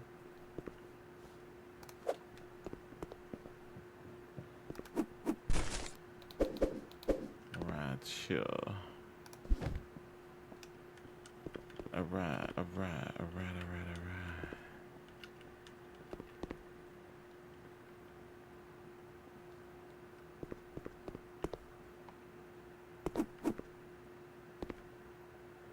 It's not really lined up, but you know what? I don't care. Let's see. We got nice weed in here. Nice, but we don't got any seeds, I see. So we'll need to buy that. Let's see what our shelves is looking like. Y'all need to clean some of this shit up. Boxes everywhere. Okay, let's see. Oops. We doing good on the marijuana, but we could be doing better.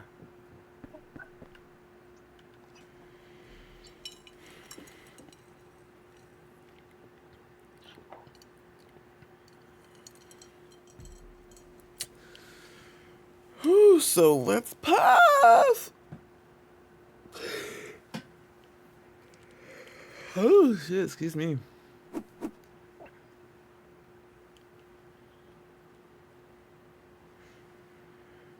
Alright, I got a cut on my finger because I wanted to fucking clean that goddamn ball down. I mean, ashtray out.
Shite.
Where am I going? Hold on real quick, babe.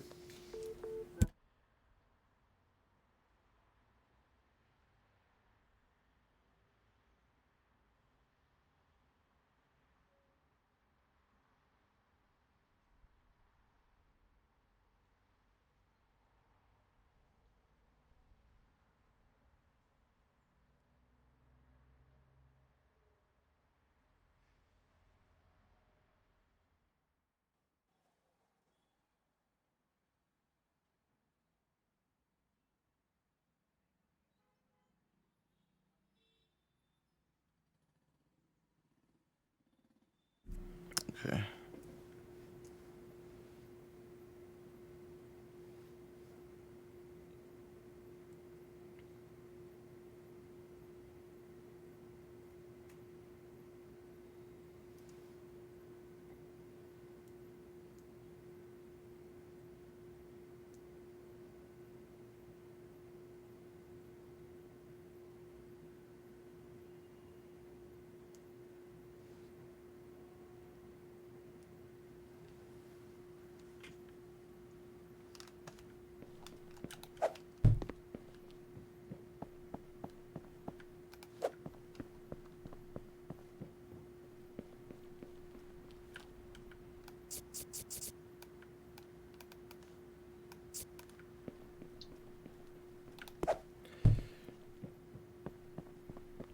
Excuse me.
Oh my god. Hello?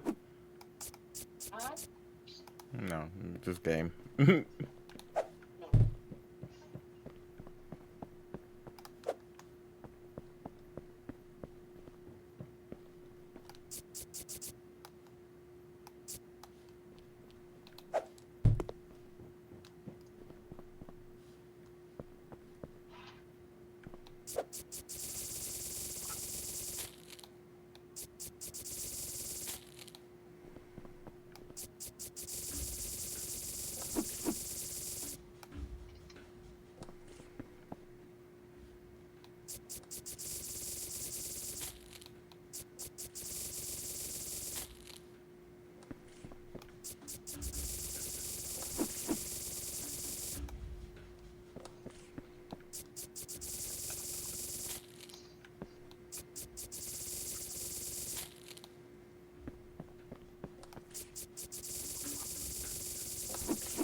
go to the restaurant real quick, look. All right, baby. Be safe.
I'm right.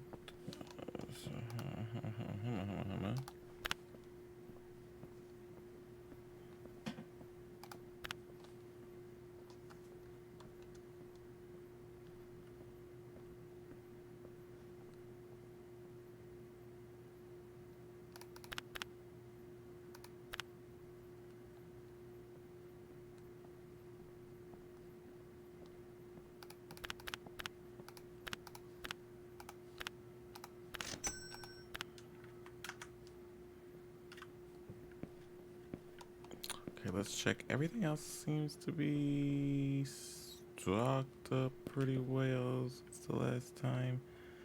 Looking like that. What is this? Cubes.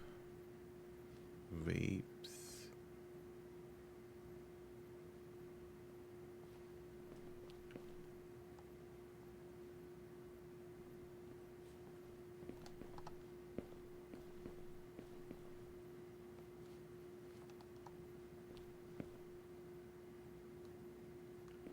Yeah, those cubes.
Okay, we'll get our seeds.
Welcome back.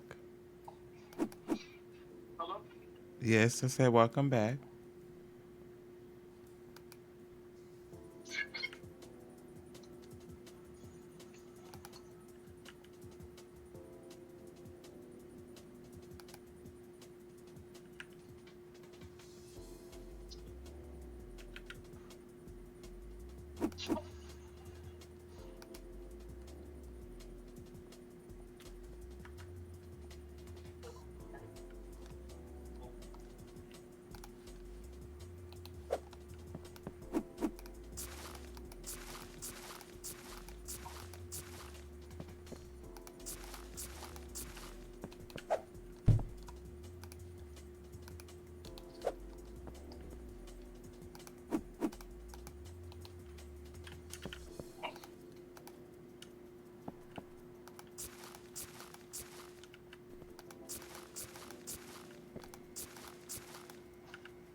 Oops.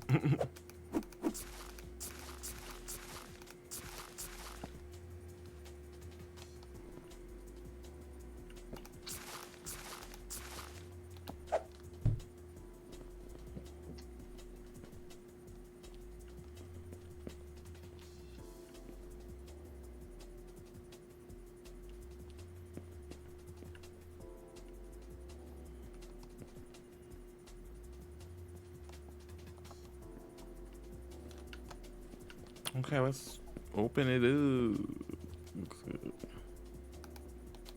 Oops. What am I meant to do?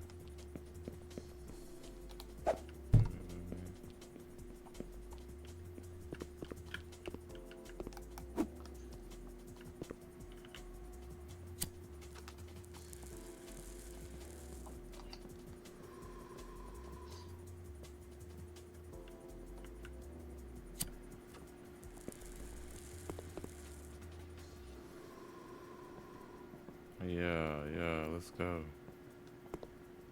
Go on in there. Let's check it out. Ooh, it's growing nicely. Yeah, good. Okay, we're good.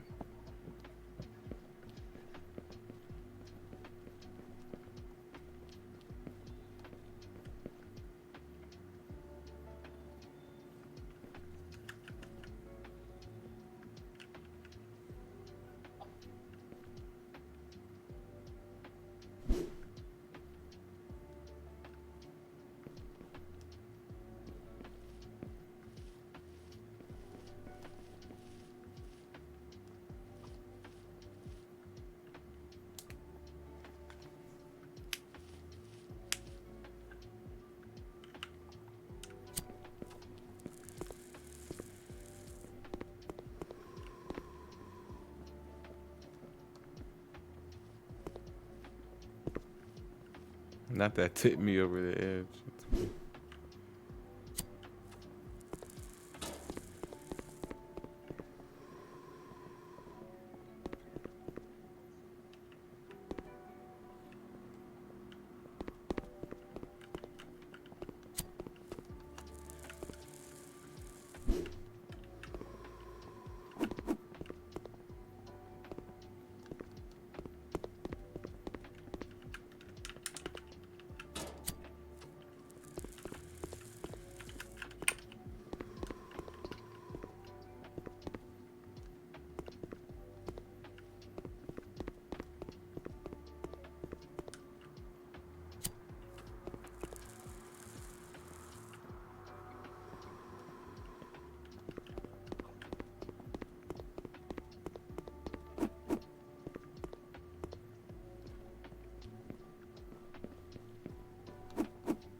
Woo.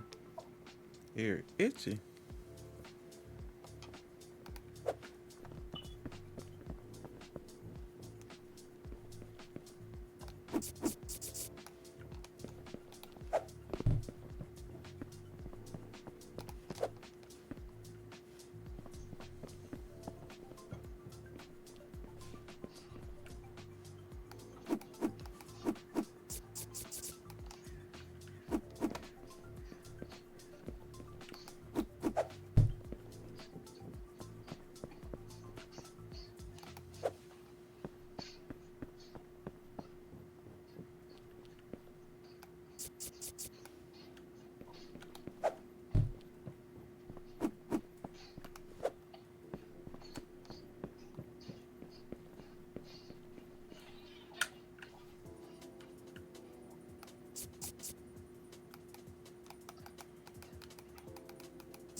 Excuse me.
Oops,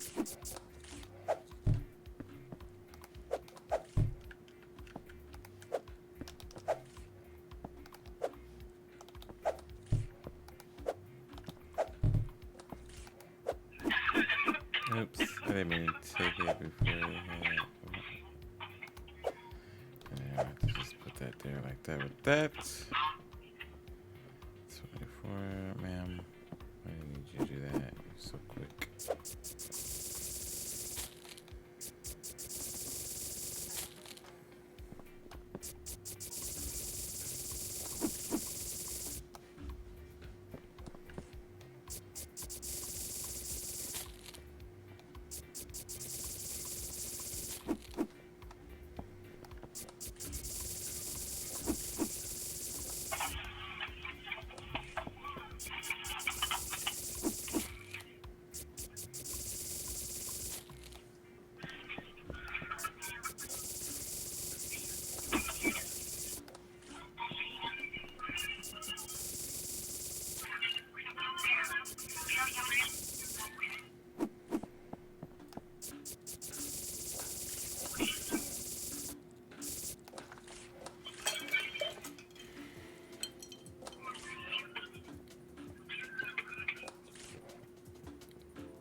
Get the cleaning, bitch.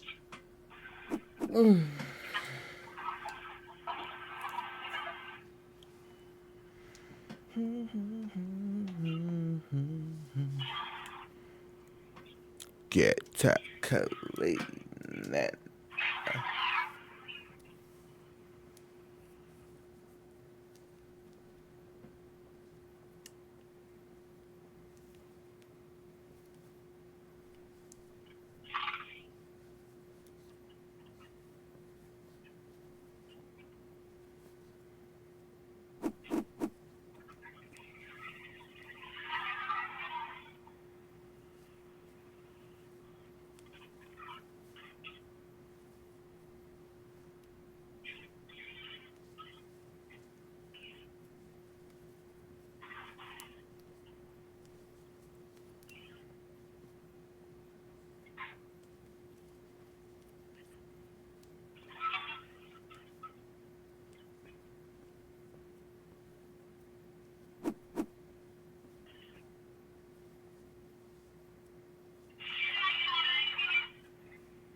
I think I'm gonna put another show on.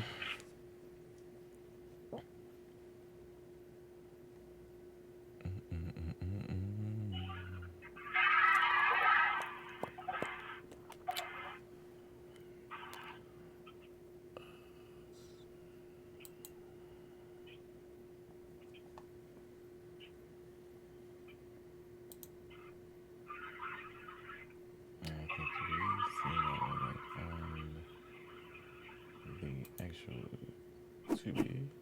Everybody her face.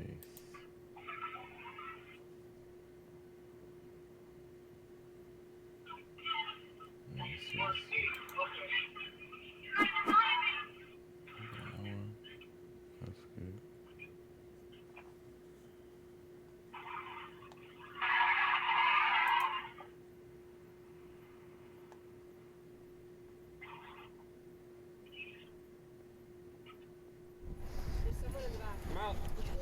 Let me see your hands. Let me see your hands. Police are in the middle of hunting down a wanted serial killer, living inside the very van where he killed his latest victim. Go back over there. What's that? What's that smell?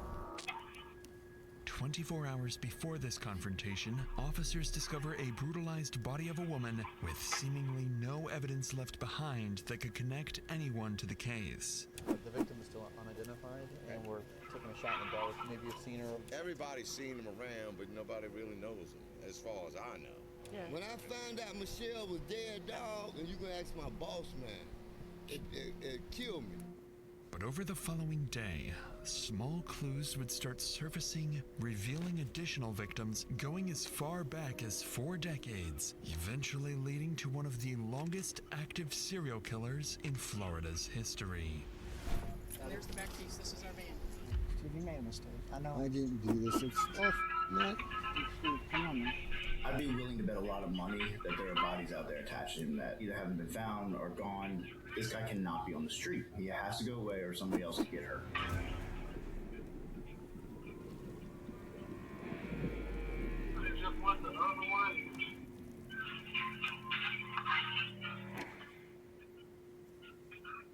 It's around 2 p.m. in Marathon, Florida, Near Vaca Cut Bridge, families enjoy a quiet afternoon until, just off the side of the road, a fisherman notices a strong, overwhelming odor. As he steps closer, he sees something so gruesome, he immediately calls 911.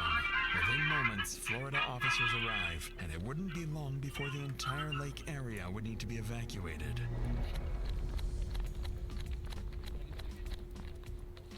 Where's she at?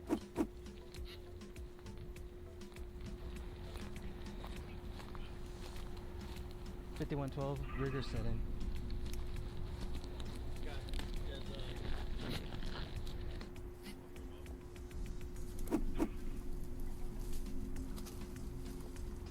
Jesus Christ.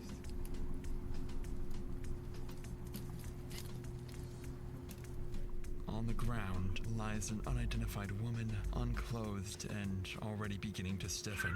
From what officers can tell, she's been here for several hours. The current near Vaca Cut Bridge is exceptionally strong, with a history of fatal accidental drownings. At first, officers believed this could be another one of those cases, but as they flip her over, that assumption would quickly fade. We'll move her a little bit, and then Edie, if you want to take your pictures as we're rolling so that if there's anything that falls or moves, because what I'm looking at is this stick right here. In the hand? Looks like she was dragged by this hand. Oh, look at that. Yep, did you see that? Look at her out of that. Right around there. Mm-hmm. Oh, it looks, look at the side of her head. You got blood, you got stripes all over the back. Call Doc. As they examine the body closer, they notice strangulation marks on her neck, blood, and signs of trauma, all pointing to a violent assault. With a potential homicide on their hands, officers call in the on-duty detective, while others begin evacuating the area immediately. Before the detective arrives, officers at the scene continue trying to identify the victim, only to realize it won't be that simple. Anybody recognize her? Do you know who she is? Mm-mm. Nope.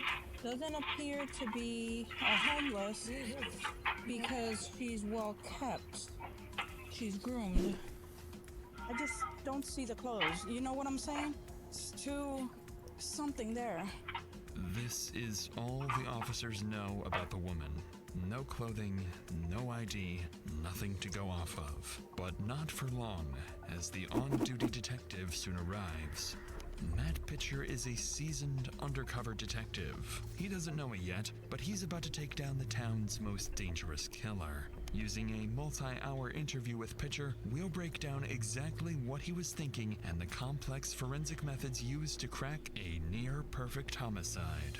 I do not have good luck at Thanksgiving time. It just never seemed to work out for me. And so even coming into this, everybody was kind of joking, oh, be prepared for that call. And so I got the call, and then it's kind of evaluating, well, you know, you put out a little bit of hope that, well, maybe it was just a natural death. And I still remember I was talking to my captain, trying to figure out what's going on. She said, yeah, it's a naked female. And the minute she said that, I was like, well, this isn't going to be a natural death. Everyone.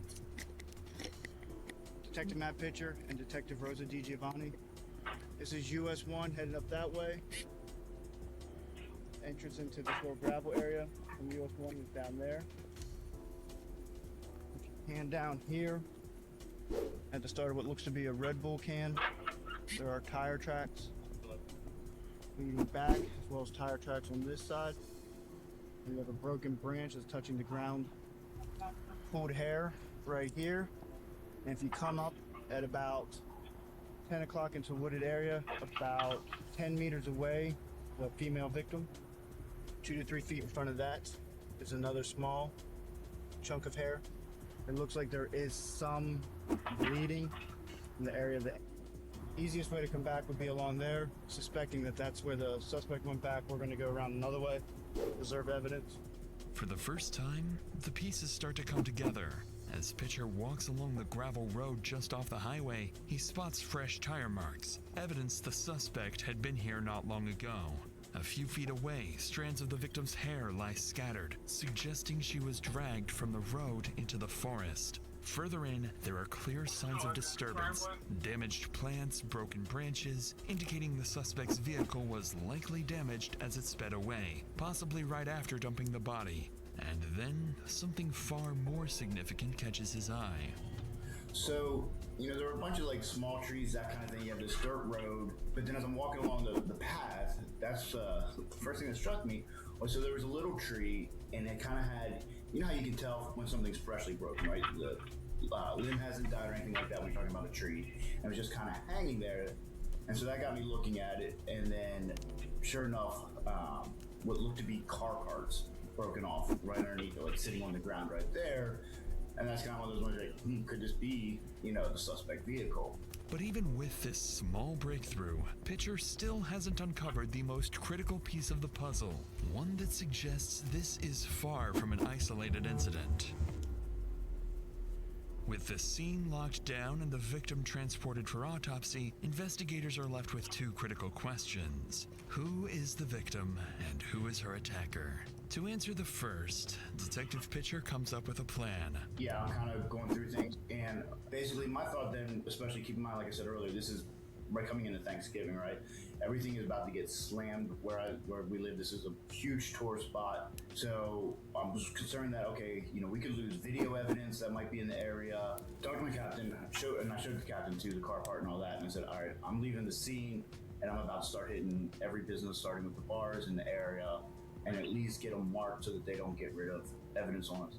At Pitcher's request, officers go from business to business, searching for any sign of the suspect's vehicle. One missing a black 3x8-inch piece of bumper and showing damage consistent with hitting branches, as well as any indication of a possible daylight abduction. But with no clear timeline for when the murder occurred, the search could take anywhere from hours to days. So Pitcher splits his efforts, directing some officers to focus on the second piece of the puzzle, identifying the victim. He sends them to local businesses, hoping that someone might recognize her. But that's when an unexpected problem emerges. Hey, sir, you're on Detective Brady. This is Detective Bunce. We're doing we're part of the homicide investigations going on. I don't know if you've heard what's going on in Marathon. Yeah. And we don't know whether the victim is still unidentified, and we're taking a shot in the dark, and maybe if she might have been a patron here. So if it's a graphic photo, but we're going to ask if you have seen her or a couple of bartenders. I'll take a look. So I've been here the last few nights. Okay. Since Wednesday, so. Okay. There's a picture of her. I haven't seen anybody like that, no. Okay, do you think you're maybe a bartender or so would, They, probably wouldn't want to, knowing they're a bit on the skittish side. With the victim still unidentified and no sign of the suspect's vehicle, officers are at a loss. With every passing hour, the killer edges closer to vanishing for good, along with any chance of solving the case. But just as leads begin to run dry, one bartender would step forward, giving them their first major lead. How you doing, Chris? Hey, how are you? We're gonna... I just got your phone number here. 917. And are you willing to look at the photo of the victim and see if you might know her, or it's pretty... It's up to you. Yeah, okay. All right. There's this lady here. Might be able to recognize her. Yes. Okay, do you know her name? Oh. Or perhaps does she drive a car? Does she live at anything where we can try and track down? We don't know who she is, so it's very important. We're trying to find out who she is. I can't think of it. Okay. But for sure. Yes, I know exactly who she is. Okay. Definitely. Although the bartender doesn't remember the woman's name, she recalls seeing her multiple times, suggesting she's likely local. And then another bartender approaches. She recognizes the victim too, but still can't provide a name. However, she remembers something else. She had seen the woman working at the Sunset Grill restaurant just a few miles away. With this new information, officers quickly wrap up and rush to the restaurant, realizing they may be moments away from answering one of the case's biggest questions.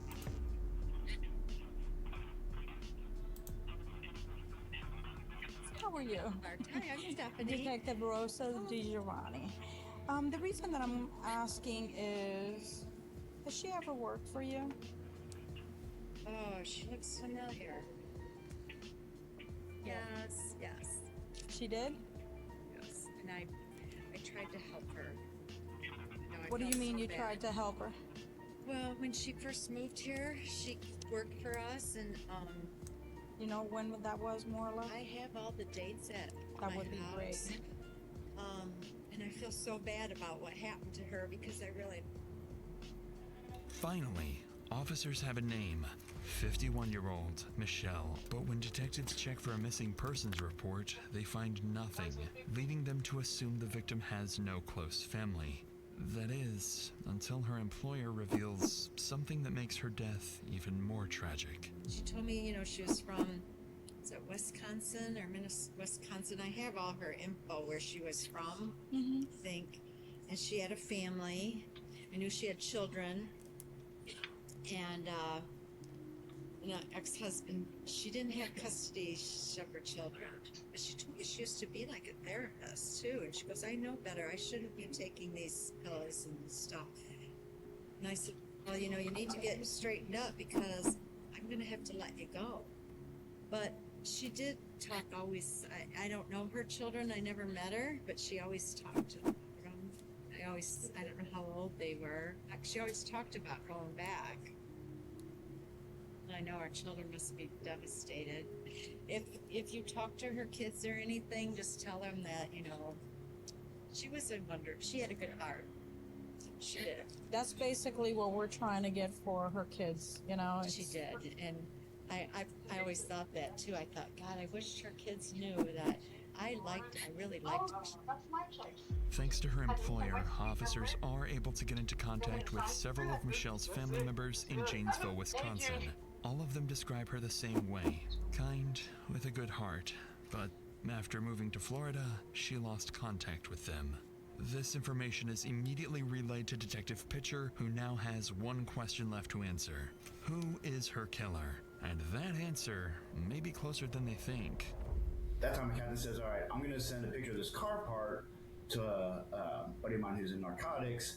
He is extremely good with cars. She literally sends him this little bit of what turned out to be a bit of a fender. He comes back. First thing he sends a text. All right, it's going to be from a van, full-size van like this. Within 15 minutes of that, he sends a picture and says it's going to be this type of van. That picture he sent actually ended up to even be the exact same color, everything as the van, as a suspect van, like to the T. But in my mind, I'm thinking, you know, number one, 50% chance it's actually going to be the suspect vehicle. Being able to match that to the vehicle, yeah, probably not going to happen. Naturally, Detective Pitcher is skeptical, but he still relays this information to officers combing through CCTV footage. And to his complete surprise, after 6 hours of finding nothing of value, they're about to stumble upon something big. I don't know how to download it from this system, but he's fixing to go past here in just a minute. Need anything else from us? No, bro, I'm just going to find this vehicle and then try to clip this. I found him. He's right here. Office Max is a ripoff. Right there. At last, police spot what they believe to be the suspect's vehicle. A black and silver Dodge conversion van, visibly damaged with pieces missing. And once they run its license plate, detectives can begin reconstructing the killer's movements piece by piece. He's gonna go by, I'm sure. There he goes, right there. Yeah, 1207. He will let you, yeah. That's the van right there. There it is. There it is. Yep. Alright, 1240. He had to stop somewhere. 12:39. What we get from Alfredo's? Alfredo's was 12:08:23. So that's 4 minutes. 4 minutes and 17 seconds. You gotta stop somewhere quick. 4 minutes 17 seconds. Get caught. We wasn't sitting in traffic for 4 minutes. That's a big. So where can he stop between Fredo's? Huh? Tradelands? Tradelands. Or if he came in here? As officers piece together the van's path across town, it suddenly disappears. Somewhere near Kmart Plaza on US Highway 1, just over Not 3 Kmart miles from where Plaza. the body was found. While officers search for additional Kmart around the last known location, investigators run the van's registration, and that's when they discover something deeply concerning. The van belongs to 58-year-old Stephen Matthew Wolf, a man with a long and serious criminal history. Obviously, the one thing, I can't remember if it was a juvenile record that was sealed and they had to go a little bit further to find it out or whether they grabbed it, but he had a murder at a young age. So immediately I have someone getting on the phone for me and contacting that police department. Let's get details on this and fast. And it was this 90-year-old man that he and a couple of his friends robbed, and he decided to kill him. So the minute you find stuff like that out, you're like, all right, you're building those building blocks, right? You're like, okay, we're on the right path here. This is most likely our guy. Decades earlier, in 1976, Wolf was convicted of a homicide in Boise, Idaho. At 15 years old, he and 3 others murdered a 78-year-old man named Enrico Flori, a robbery-motivated killing that landed him 15 years in prison. The case gained nationwide attention when, in 1977, Stephen escaped from the Ada County Jail, sawing through a bar on the 4th floor and climbing down using bed sheets and conduit. He remained on the run for 6 days before being recaptured. As Pitcher digs deeper, they uncover even more disturbing details. A prior diagnosis of psychopathy, a history of animal cruelty, and long-term drug use, raising the question of whether he should ever have been released. With these findings, Pitcher realizes he's looking for someone with a history of extreme violence, a proven capacity to evade justice, and potentially a serial killer. By midnight, the van still hasn't reappeared on CCTV, suggesting it's still somewhere near the cluster of fast food restaurants. Unwilling to waste any more time, Pitcher, alongside a dozen deputies from the Monroe County Sheriff's Office, heads out to search the area. And as they begin to look for their suspect, something inexplicable happens. When the captain and lieutenant were going out to scout in this parking lot, you're doing a lot of this just hoping and, looking for that needle in a haystack, but most likely, the person's going to bounce pretty quickly and get out of town. So while you're hoping, it's not great. And she's driving, keep in mind, on the opposite side of the road. So she had to see it from a long ways away. And according to my captain lieutenant said a prayer. And the minute she stopped the prayer, looked off to her left where there is a Kmart and a McDonald's, and sitting just right by the McDonald's was the van. And she starts yelling, "There's the van, there's the van." Of course, they almost wrecked the car. But they get into a parking lot, sit tight for a second. I get over there, make contact, and go from there. To Pitcher's surprise, they spot it. The black and silver van, parked between a Winn-Dixie and a McDonald's. Approaching from multiple directions, officers surround the parking lot, carefully ensuring no bystanders are in harm's way, with Pitcher meticulously guiding the operation. And as officers inch closer, they brace themselves, knowing a dangerous killer could lash out at any second. Do we want me to give him verbal commands? Yeah. Okay, Caleb, go. You gonna get this side over the tree? Monroe County Sheriff's Office.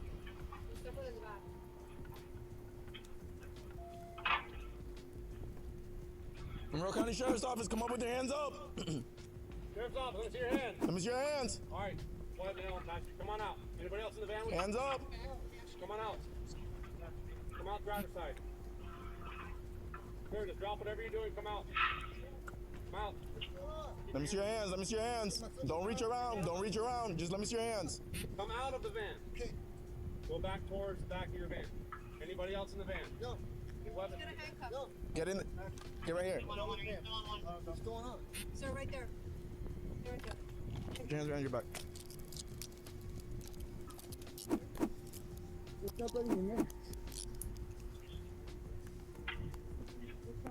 Wolf? Wolf? Yeah. Stephen Wolf. Yeah. What's I your got my birthday? 92460. 92460? Yeah. Is 1960. this vehicle registered to you? Yes. To the officer's surprise, Stephen doesn't resist. Instead, he's calm, almost unusually so for someone being arrested without explanation. After placing him in a patrol car, officers begin inspecting his van when something immediately stands out. Oh, come here. Here. Watch this. Look at this. Right here. What do you see? What do you see? Isn't that the piece? There's some branches. And he's gonna bend the back. Yeah. This is our murder suspect. Oh, yeah. What's that? What's that smell?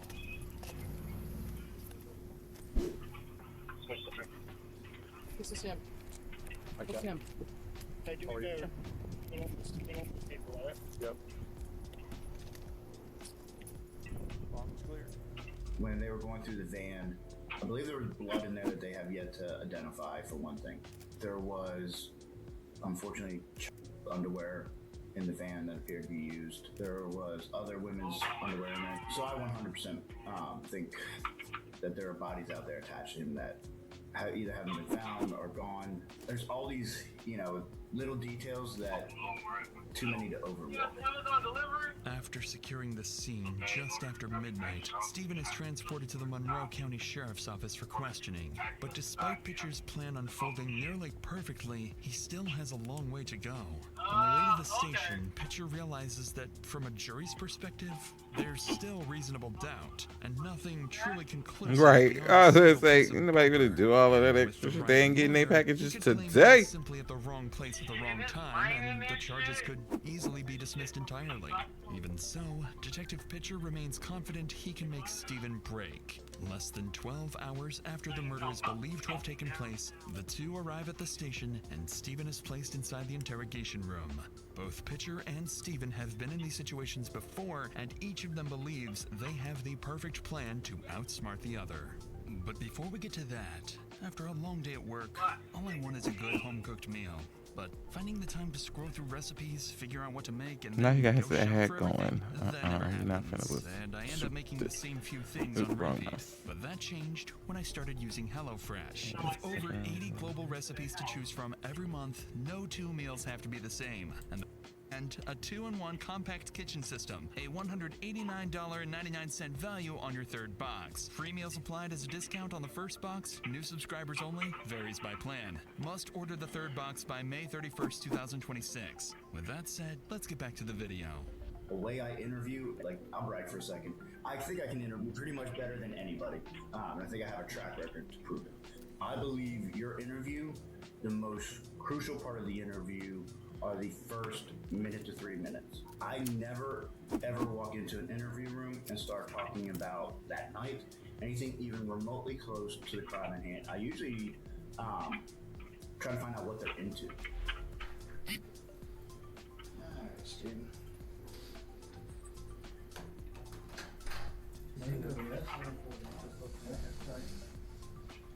Everything to be in between, alright? Before I can talk to you, obviously, I got this. That's right. I'll let you have this for a minute. Alright, well, here's the deal. We have some questions about yesterday. Maybe you can walk me through it. Just walk me through the day if you would. Alright, I'm curious when we were talking at the police car for a second, I asked you to come here. You said something about pocket cut. Yeah, I don't remember that. I used to sleep, I was looking for a place to sleep. I used to go down there and sleep in the house in the back, but I couldn't get in there. Very good. That's how the damage to my car was. That's what I did, yeah. That's what you did there? What time was I that? almost got stuck. Yeah, that's never good. What time was that? 3:30ish, I guess. I don't know, this afternoon. It was all sandy, washed out, trees are all gone. I said, I can get back there. I started back down the road. Shoot! Trees, I like my man, I was scratching all up. I didn't even know I'd heard it until I got to the library and walked out and said, God dang it, I broke the shroud. It was already cracked. So you try to back out and that's how you did it? Yeah, there wasn't no turning around. You can't, that thing turns like a boat. I couldn't turn around. I almost got stuck. As Stephen calmly explains, he damaged the vehicle while turning around, searching for a place to sleep. But what catches Pitcher off guard is this. If Stephen is responsible, he's just placed himself at the scene of the crime for reasons Pitcher can't yet explain. So, Pitcher searches for something more concrete, something incriminating. But what he finds would come as a complete surprise. Can I just get you to put your fingers out like this one time? Give me just 2 seconds. Again, if you could just kind of the best you can. And this is gonna be a lot harder, but flip them up to bed. Hey, that was a lot easier for you than I thought it would be. What you looking for? What's that? So what you Just any kind of marks. I can show you no I scratches. got no marks, no scratches, no nothing. Good deal. Tattoos, I got What's your tattoos. name? I know you got tattoos. They're pretty good ones. How'd you get them done? I got them down in prison, Idaho. I know. I was 15 years old, got in trouble, got a homicide. That's fine. How long did you lay down for? 15 and a half years. 15 and a half years? It's a long, sad story, but I have to know but Well, you're out. I left that in here, man. I got out of it. Keep that to you. Oh, can you give us 1 second? I just want to talk to my partner. You can do whatever you need to do. Let's get this done. Whatever we're doing here. I appreciate it. Just be quiet.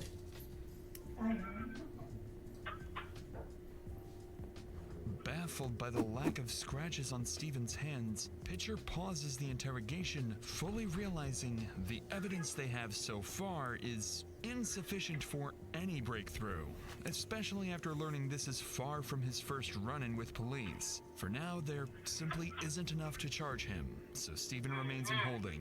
Investigators know time is against them. By tomorrow, they need something concrete because without it, they won't be able to hold him much longer. But little do they know, Steven is already preparing a strategy for their next conversation, one he believes will let him walk away completely free. The next morning, with Steven still in custody, Detective Pitcher begins receiving tips from multiple Marathon residents, each claiming to have vital information. By approximately 10 a.m., officers are dispatched to follow up on every lead, hoping one of them holds the key to the case. And it wouldn't take long for police to realize Michelle may not have been the only target, and Steven may not have been the only suspect. Okay. My name is Jennifer. Hi, Jennifer. How are you? Good. Okay. I have a cousin. Daryl, man. How you doing? All right. Good. We have a little bit of Nice to meet information you. that you might be interested in. Okay. Okay. I have a cousin of mine that I just found out today was with the male, I guess, who He was in the van. he was in the that van. night. All right, go ahead. Hey, Greg. Hey. What happened was, I went to the house, I saw Frankie and everybody, and I said, hey, not you know, Frankie goes, yeah, he goes, I was in his car the day before, gave me a ride to, I guess, down the store or something like that. I said, wait a minute. I said, Frankie gave you a ride? I said, you were in that van? He goes, yeah. I said, because your fingerprints are probably in that van, Frankie. And I said, if you don't go talk to somebody. They found a fingerprint.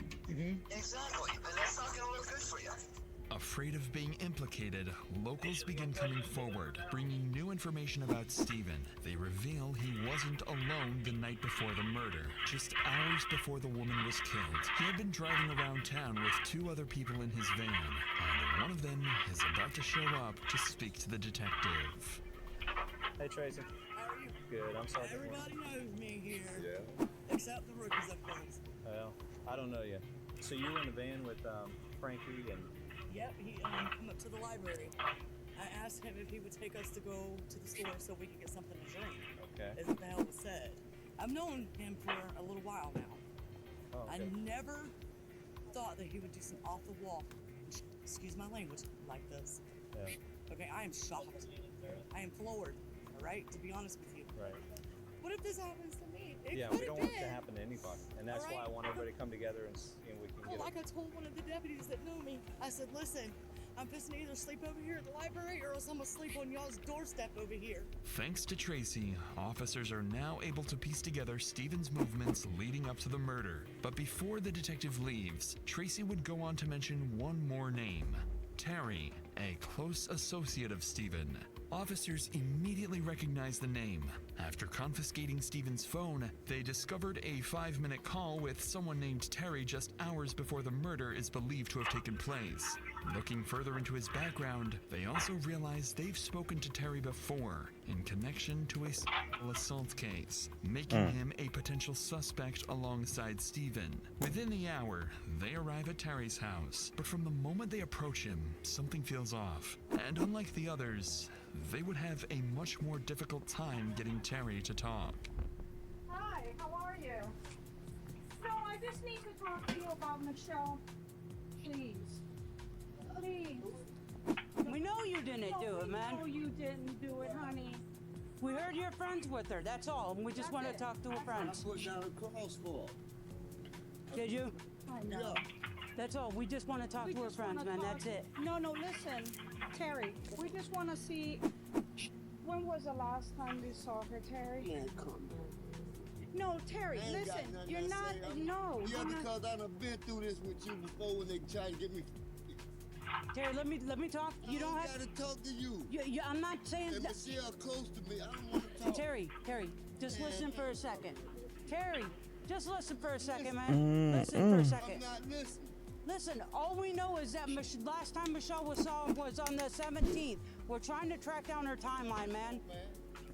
If you cared about her, wouldn't you want to help us? You can't tell me who I cared about and all that. I'm not talking. The guy who did it, I don't even want to talk about Michelle, bro. Okay, I'm not trying to be mean, but I know how y'all do. Just like with the man, when I didn't do it. So no, I ain't didn't say it. When detectives question Terry about Michelle, it's clear he doesn't trust them and has no intention of cooperating. But then they change their approach, mentioning something designed to make him think twice. So did you know Steven? I don't know nobody. Really? Why'd he call you then? I don't know. Really? Because you talked to him for like 5 minutes on the day he murdered her. Hey, what? You talked to him on the day he murdered Michelle for like 5 minutes. I don't give a what you say. Okay? But I talked to him and all this. I don't care what you say, miss. I don't really care what you say either. The phone So records why prove you it. talking to me? I don't care then. So what did you talk to him about? Dog, I don't know what you're talking about. I don't even remember talking to him. You don't All remember I talking know, to him? listen, Okay. miss. The dude didn't like Michelle. He always threatened her. Me and him got into it over her. Okay? Michelle was a close friend. If you go down there underneath the Backcut Bridge where she supposed to got killed or whatever, I put a cross down there for her. I appreciate it. Honestly, you seem like the first one that we've talked to that's really cared about her. Okay? I didn't like Wolf. Okay? Why not? Because I talk, what you mean why not? He always threatened her, man. He was always threatening her? Every time I seen them, they was fighting, fussing. Were they in a relationship? I don't. Listen, miss. Michelle stayed in his van. She used to sleep with this guy in his van. I used to get mad when she used to be with him. I'm not on no streets. I changed my life after that shit with and I talked to Wolf 5 minutes before she got killed. All that shit, that's bullshit. Okay? But for anything, if I can get my hands on him, I hurt him. Finally, once they get Terry to talk, detectives uncover a direct connection between Steven and the victim. Michelle had allegedly been staying in Steven's van, and Terry makes it clear he didn't approve of the two being together. Now, detectives realize the man in front of them may be the key to incriminating Steven once and for all. Well, that's all I'm saying. If you want to know the truth, Terry, you just helped us a lot in being able to make that happen. What I'm still saying, B, the guy, she used to sleep around with this guy. Okay. Okay? This guy used needles. She told me that he tried to get her to shoot dope one time. Okay? Him and Michelle done had altercations. Okay? Yeah. When I found out Michelle was dead, dog, and you gonna ask my boss man, it killed me. You know what I'm saying? I am sorry for your loss. Okay, it's not my loss. It's just that she was It a is your loss. friend, She was a and friend. she stayed on the street, man. And I done been on the streets. But for his Wolf, if I had a way to put my hands on him, I would. Okay? Listen, And if you could look up the phone records of any law where I was talking to him, you can't see but me cussing him out. Hey, Terry. You. Thank you, Terry. Seriously. Seriously, thank you. Seriously. And I did that girl, man. Thank you. As Terry breaks down, detectives begin to believe he's telling the truth and that he is indeed one of Michelle's few genuine friends. After wrapping up the interview, they return to the station and relay their findings to Detective Pitcher, who, for the past 12 hours, has been sleeplessly studying Steven's profile. when he uncovers something interesting about Steven's experiences in jail.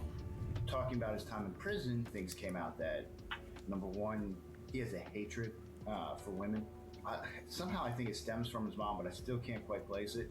He went into great detail with me about when his mom was sick, how she couldn't do anything, and like very disturbing that a normal human being, normal person in a conversation isn't going into detail about these kind of things. That's a red flag. Obviously there's a lot of in prison. He goes, I figured out a way around it though. I'd offer to everybody, and that way they wouldn't want to, all of that is putting together a pretty good picture of who this is, and we have the right guy. At that point, you're kind of like, all right, this is making too much sense. And then talking about women in general would snap him a little bit, and that would cause me to have to bring him back down. But even with this unusual finding, Pitcher is only beginning to understand the twisted mind he's dealing with. What he does know for certain is that this isn't Steven's first time, and that by now he likely has a plan he believes will let him walk free. And if Pitcher wants to get anything from him, he needs to build a bond, gain Steven's trust, enough to make him confess. So that afternoon, Pitcher decides to change his approach. He asks Steve to step outside, offering him a cigarette, a small gesture, but one that would have monumental effects on the investigation. Because when the two step outside, Steven begins to break.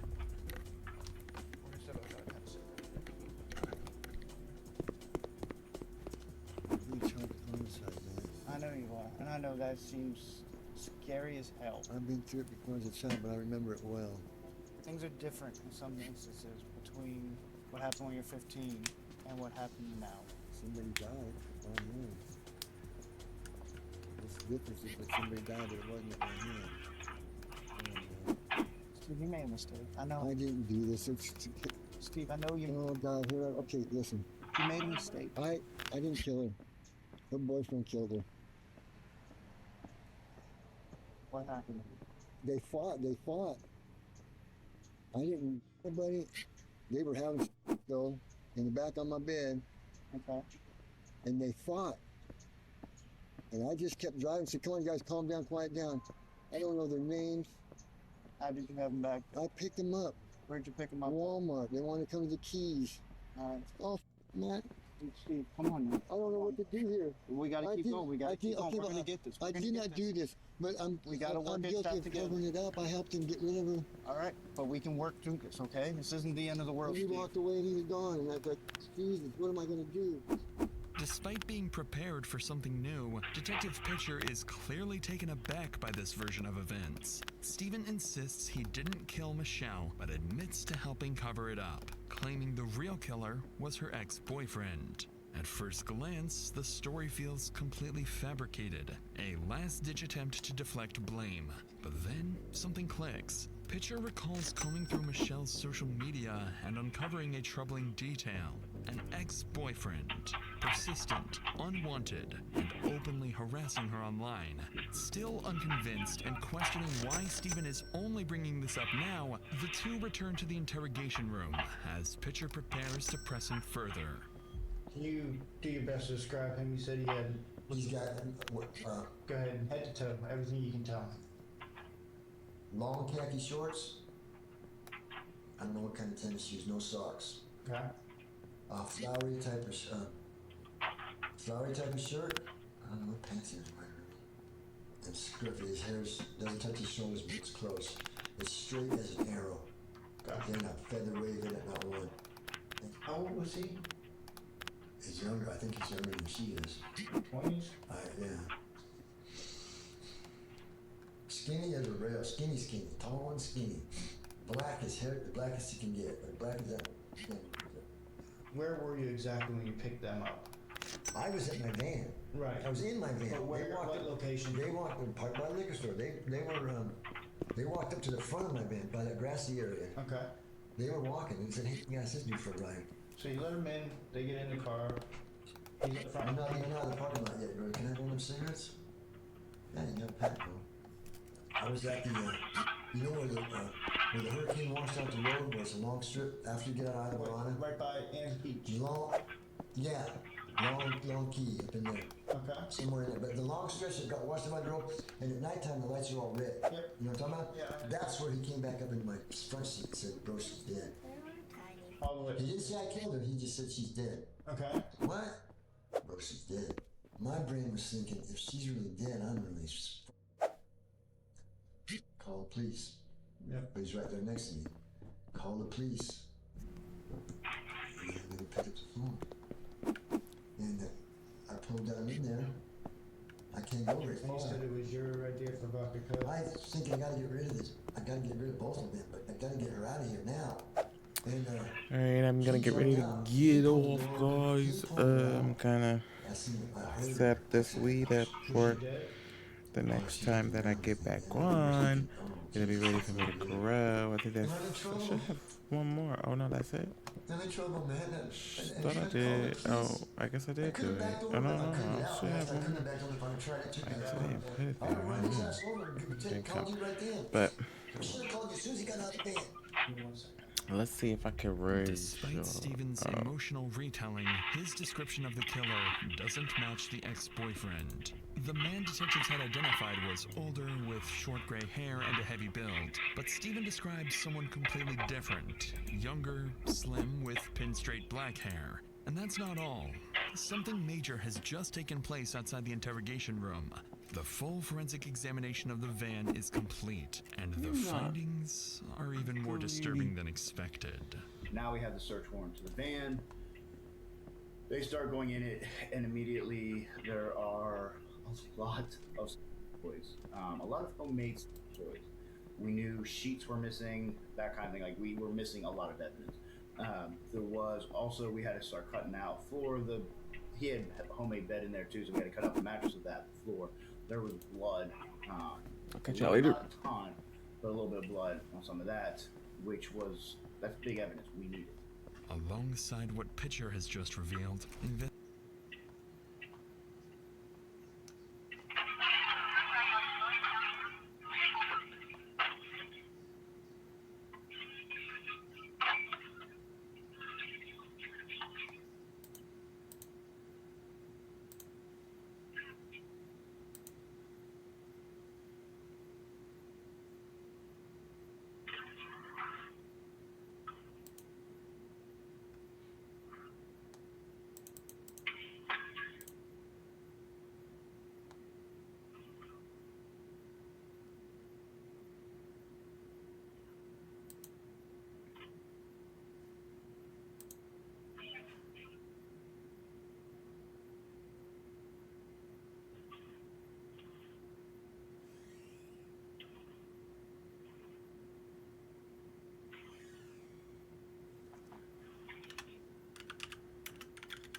Oops, run.